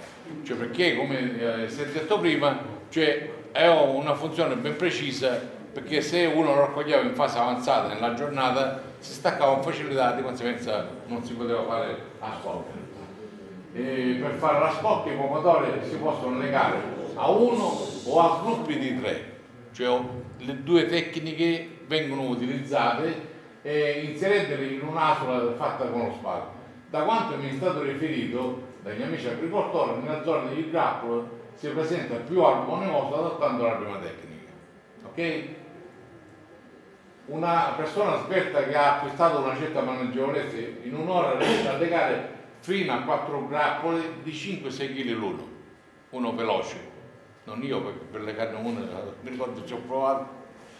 Allora, ultimata la scocca naturalmente veniva conservata nei catoi, oggi nei piani terreni, oggi dico no.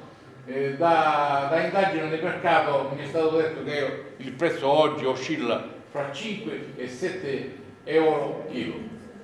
Naturalmente oggi senza dubbio vi è la riscoperta delle cose buone, ovvero sia la pomma all'aspeta, biancheta, viradano, caronfolo, zita, sanmalate, le soppe e tanti altri piaceri diciamo del territorio, prodotti dolci e profumati. E non dimentichiamo il pomodoro a scocco o roccaloro, che ancora oggi, grazie a pochi coraggiosi, si continua a coltivare e a parlarne. Esso è un prodotto tipico naturale e rappresenta un pezzo di storia della cultura del nostro territorio. Dottore, mi sa che ci siamo, dobbiamo, così facciamo intervenire anche il signor Gugliotto, facciamo un applauso. Purtroppo ci deve tantissimo tempo da dedicare, questo è un mondo straordinario. Lasciamo anche l'intervento al Presidente Slow Food Sicilia, facciamo un applauso a Rosario Gugliotto e allunghiamolo per il dottor agronomo Salvatore Restuccia, che ringraziamo per il tempo e soprattutto per la precisione, quindi molto dettagliato. Possiamo prendere anche appuntamenti se vogliamo per delle elucidazioni. Allora, Presidente. Il mio è il compito più difficile perché devo in 2 minuti fare tutto quello che, anche perché l'orario si è fatto tale.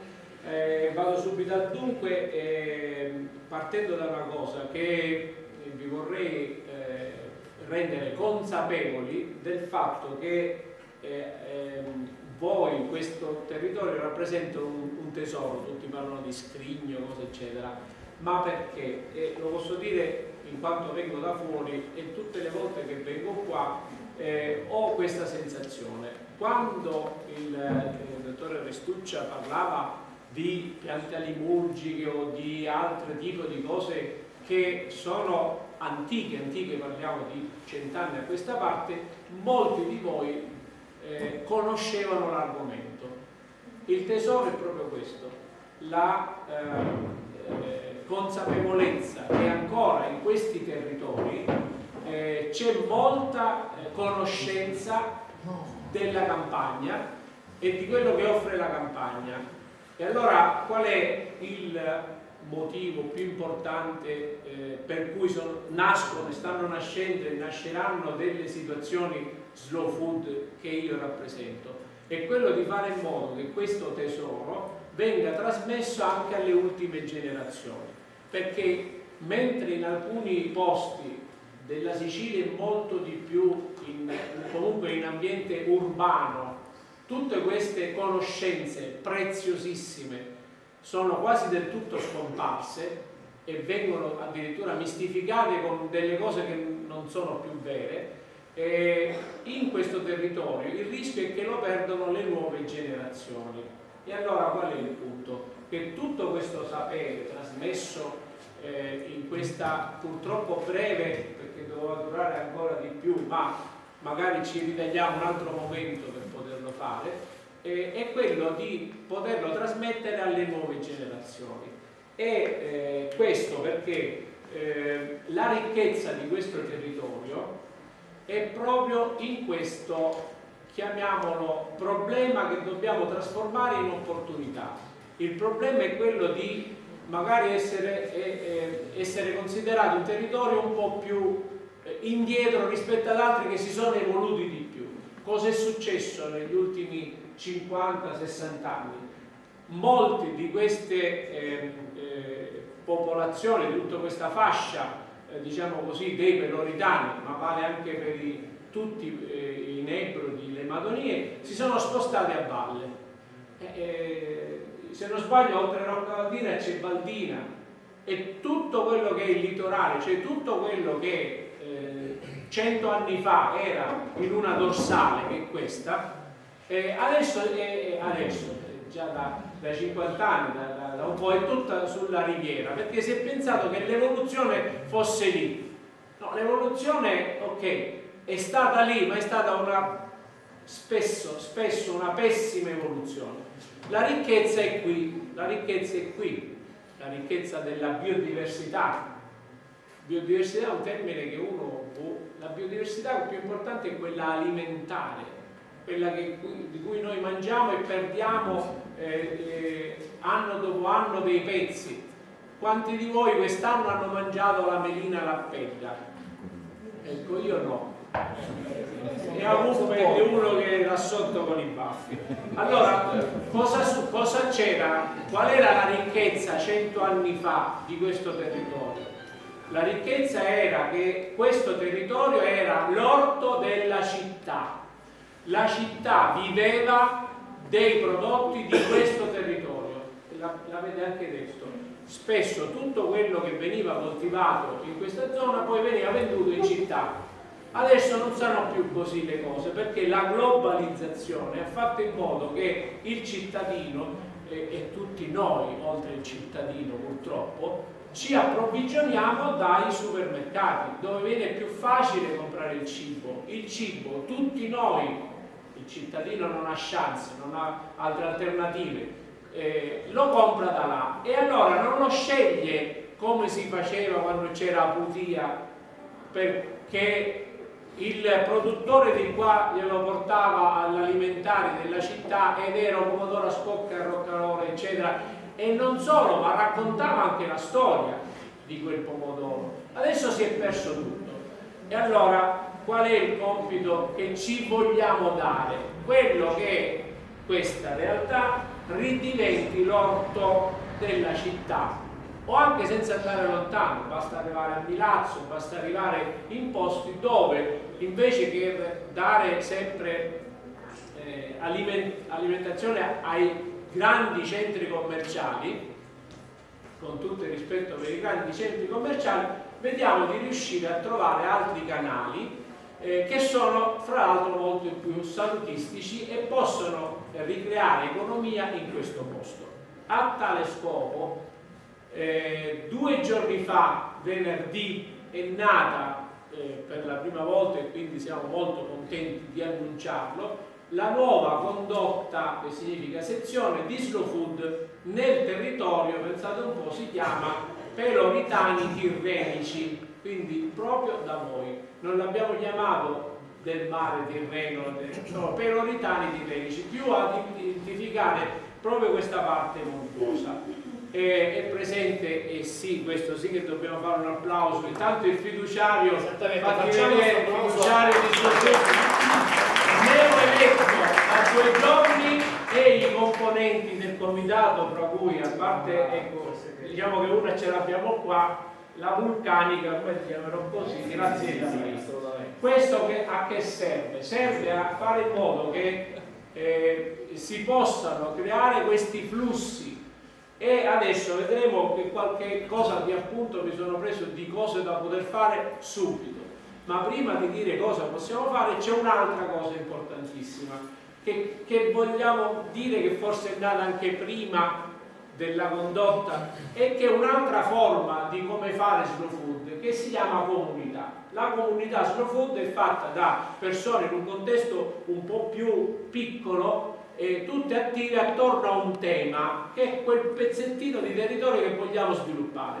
Ebbene, lo diciamo pubblicamente, ci siamo dati la strategia di far nascere la condotta, che è un contenitore anche ufficiale molto più grande, ma proprio nella valle del Niceto, nascerà entro pochissimo, forse giorni, se non una settimana, la comunità del Niceto. Cosa è sta comunità del Niceto? Comunità Slow Food del Niceto.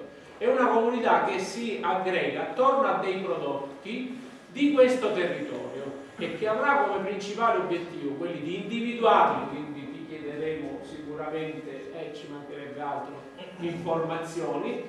Tutti questi prodotti, qua ce n'era uno solo individuato come slow food, che era la melina Lappeggia, che ha fatto, grazie a persone presenti in sala, ringrazio Pippo Micali, insomma, che ha portato avanti questa cosa, che l'ha portata al Salone del Gusto, però sempre in maniera naif, come abbiamo detto prima, ma fa parte del personaggio e fa parte della storia. La melina Lappeggia, Avumadora Scocca ed altre cose che non nomino, non hanno un potenziale mercato per cui può far reddito una melina Lappeggia o una Avumadora Scocca, perché sempre è un prodotto limitato alla produzione che si può fare. Non interessa Slow Food incrementare tantissimo la produzione della melina Lappeggia o della Scocca. Certo, ci interessa incrementarlo, ma fino a una sostenibilità territoriale naturale. Non possiamo fare delle forzature, né perché snaturiamo un prodotto.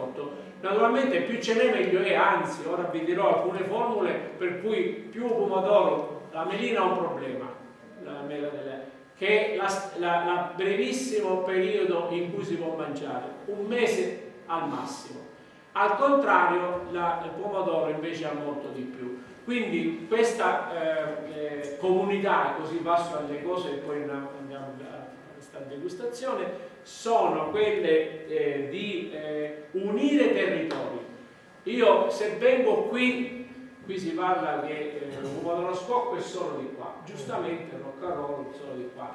Se vado a San Pierniceto, qui c'è di San Pierniceto, un Usurgos, Durus, ce n'è, meno male, ce n'è.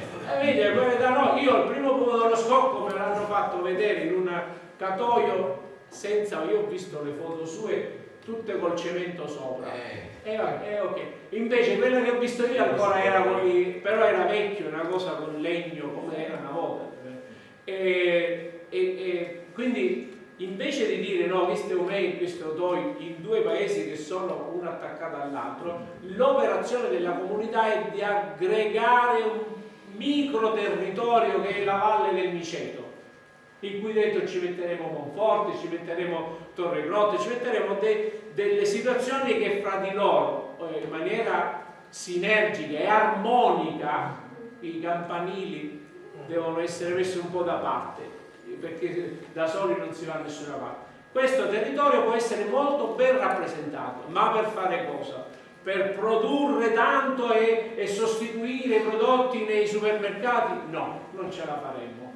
Ma di fare un'operazione inversa, e guardo alcune persone che si occupano di turismo, eccole.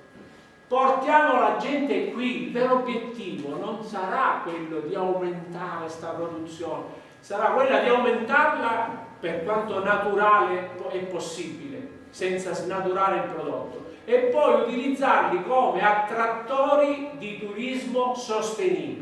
Parole magiche, attrattori di turismo, e il territorio che si presta tanto, proprio perché è stato un po', non dico dimenticato, ma messo da parte rispetto a tutti gli altri flussi, diventa molto più attrattivo e quindi ne gode tutta una filiera, tutto un territorio intero, non solo il produttore di pomodoro, ma tutti, l'amministrazione comunale, perché vede flussi di persone che arrivano, il bar, io oggi mi pigliai un caffè, il caffè al bar l'ho pagato, me l'hanno offerto, l'ho pagato, però dico ho portato qui perché sono venuto in questo territorio, quindi l'obiettivo è fare venire, non ci possiamo permettere i flussi né li vogliamo, persone che vogliono godere di un'esperienza, e quindi chi del Borgo parla di turismo esperienziale. Questo è il posto che ancora conserva le possibilità per poterlo fare. Due cose, finisco. Come valorizzare, ci concentriamo sul pomodoro, oggi è giornata del pomodoro a scocca. Allora, il pomodoro a scocca si può valorizzare slow food, il nostro ruolo, con le ricette. Io vi faccio un esempio. Il migliore, e questo poi diventerà un'operazione di marketing che vorrò sostenere a tutti i costi perché ci tengo, e che faremo tutti insieme. Il migliore pesce stocco del mondo viene fatto con pomodoro a scocca. Questo l'hanno dimenticato quasi tutti. L'operazione mediatica che dobbiamo fare, visto che ancora il pomodoro a ghiotta è il simbolo della esperienza della cucina messinese, eccetera, andremo a fare una campagna forte per dire, bene, il migliore pomodoro a scocca, il migliore pesce stocco e ghiotta, non solo devo avere la cura di scegliere la patata giusta, il capo del giusto, capisci? Ma queste cose non è che ce le stiamo inventando, sono cose vere che dobbiamo ripigliare. Era così, perché in inverno non trovavo pomodoro.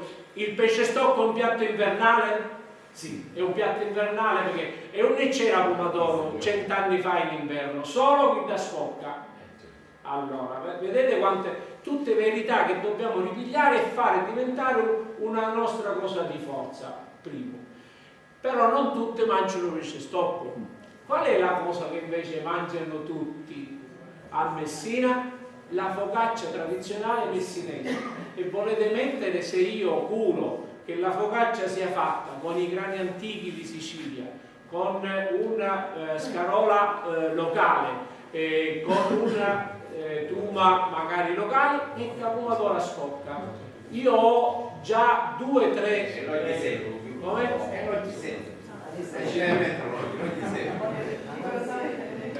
potremmo prendere tutto da questo territorio, olio di mufrale, tutto potremmo prendere. Per andare, io non posso dilungarmi perché l'ora è tanta, quindi fatemi concentrare solo su queste due cose. Ci sono delle operazioni in cui Slow Food può aiutare tutto il territorio. Queste sono quelle che possiamo fare. Avete finalmente dei rappresentanti locali meraviglioso, guardate, non c'è più nessuno che deve venire da fuori come faccio ogni tanto io, e sono venuto qua altre volte, però adesso sarà al contrario, sarete voi che farete le proposte e io divento solo un veicolo per trasmetterle.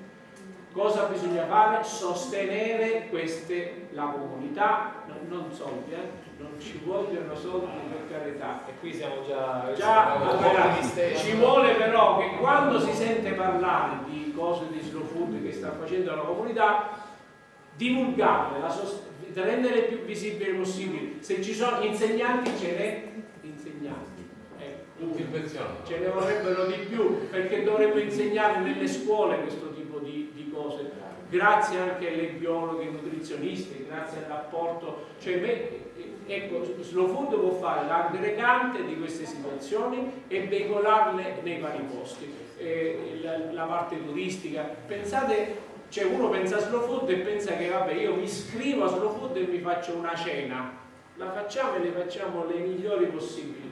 Ma io se sostengo, se mi iscrivo a Slow Food, se voglio diventare parte di una comunità Slow Food, pensate quanta roba vi ho detto oggi che può fare in questa cosa, dal punto di vista turistico, dal punto di vista di economia locale, di marketing, di visibilità. Voi ci dovete dare grande aiuto, le trasmissioni, queste cose qui, dal punto di vista di nutrizionismo, cioè tutte le persone che vengono da te.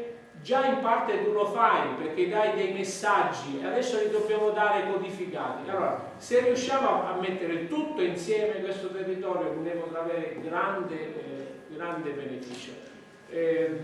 Chiudo dicendo che il pomodoro a scocca, parlavamo di lanci di marketing, eccetera. L'ho scritto ed è il simbolo, e questo lo lanceremo come Slow Food noi, della stagionalità.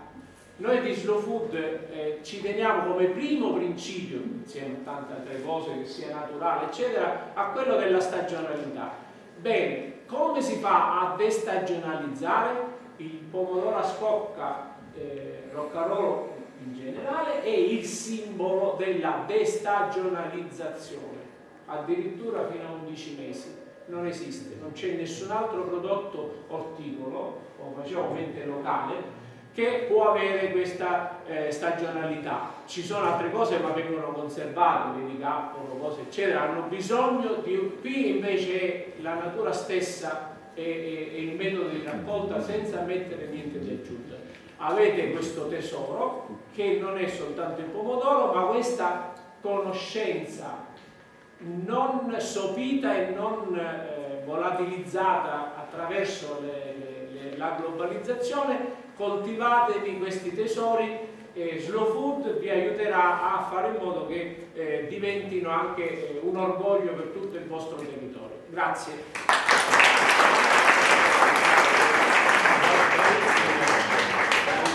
Soprattutto io, a parte l'orgoglio delle parole che ha detto l'amico Gugliotta, c'è stata molta emozione. Io ho percepito un'emozione nel voler portare avanti questo progetto e quindi questo deve farci veramente riflettere, soprattutto deve portarci a voler condividere e a divulgare, come ha detto.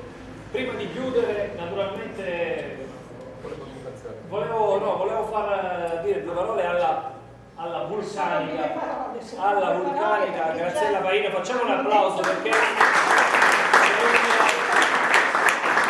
c'è tutto ciò che è stato organizzato nei minimi dettagli, con tanta passione, tutti insieme, ma dobbiamo dire che effettivamente siamo stati presi per mano in questo progetto e lei è sicuramente una parte attiva molto molto importante, quindi è giusto fare il giusto applauso e lasciamolo. Però io credo che tutti insieme, volevo dire questo, che sono felice che oggi ci sono tante persone che vengono anche da altre comunità, appunto perché abbiamo creato questa comunità Slow Food voluta anche dall'amministrazione comunale. Abbiamo lavorato anche su questo con Rossi, Simona, perché sono stati presenti, ma certamente perché è voluta anche da chi guida questa amministrazione.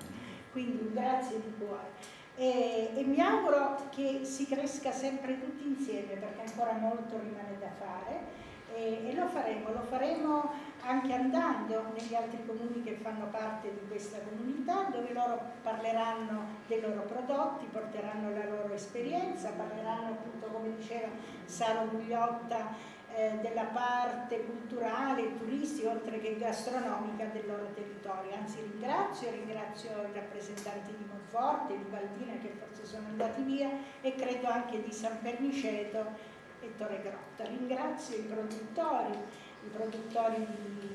di questi paesi che si inglobano con noi qui a Roccavaldina. A dimostrazione, questi professionisti che l'unione fa la forza.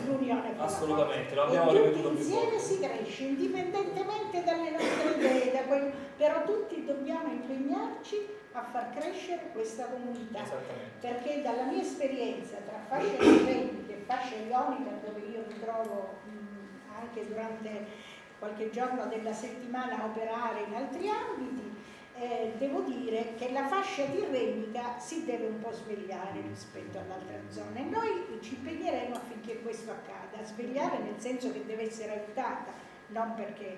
E poi mi auguro che Roccavaldina possa riprendere validamente la coltivazione del pomodorino a scocca, perché non vorrei che magari fra 2 anni dobbiamo fare una locandina ricordando il pomodorino a scocca. Spero che questo non accada. Va bene? Sarà una spinta, la giornata di oggi è una spinta anche per vi invito, perché ci sono i produttori di questi paesi che fanno parte di questa nuova comunità, quindi avete la possibilità di acquistare e di degustare tutti questi prodotti, da mela lappetta, dal biscotto San Piroto, dalla sciauna, e ci sono i ristoratori che hanno fatto con prodotto locale, col pomodorino, che ringraziamo ancora Igor del Fra Michele per avercelo donato, hanno preparato il cibo. Abbiamo 3 ristoranti che l'hanno preparato, quindi grazie a loro, anche se sono fuori, ma che hanno lavorato oggi per noi. Grazie a tutti. Io concludo brevemente. Sento di ringraziare intanto gli organizzatori, la professoressa Vaino, i relatori, il dottore Restuccia, il dottore Gugliotta, la dottoressa Spameni, per averci illustrato quella che è la storia di questo prodotto e le caratteristiche di questo prodotto, che è nel nostro DNA. Io quando parlavo di pomodoro roccaloro voglio precisare che prende questo nome, però poi è un prodotto che si è diciamo, diffuso nel territorio circostante, e solo facendo squadra, mettendo assieme un intero territorio si può valorizzare. Mi sono permesso di fare quell'appunto che era la produzione dagli anni 20 in poi, perché già a Messina era il prodotto, come diceva il dottore Gugliotta, questo era l'orto della città, i cavettieri compravano il pomodoro negli anni 20 e attraverso la vecchia strada statale 113, quella che passa dei Colli, lo portavano a Messina e lo vendevano nell'allora mercato ortofrutticolo che si trovava a Piazza del Popolo. Quindi quello che non bisogna dimenticare per valorizzare questo prodotto, che è il nostro tipico, ma anche quello dei territori vicini, è la memoria storica. Quindi ricordare le tecniche di coltivazione, le tecniche di conservazione e anche le peculiarità che ha nella cucina locale è quello che serve per poter portare, come diceva il dottore Gugliotta, quel turismo sensoriale, e quel turismo che sarà di nicchia, però è interessante. Noi non possiamo ambire a un turismo di massa nei nostri territori a Roccavaldina. Ricordare quali erano, lei parlava di pesticidi oggi in uso nell'agricoltura, il pomodoro roccaloro, gli unici trattamenti che aveva era la portiglia portolese e lo zolfo, perché quelle erano le uniche, gli unici trattamenti che si potevano. Lo so, non si può produrre più con quei tipi di trattamenti, però fare rivivere quelle esperienze, soprattutto ai nostri ragazzi, vuol dire non fare perdere la memoria storica non solo di quella coltivazione, ma anche di altre coltivazioni che erano tipiche del nostro territorio, tipo il vino e quindi la vendemmia, che era un'esperienza, ripeto, che non si potrà vivere più. Era una festa la vendemmia, era una festa la raccolta del pomodoro a scocca.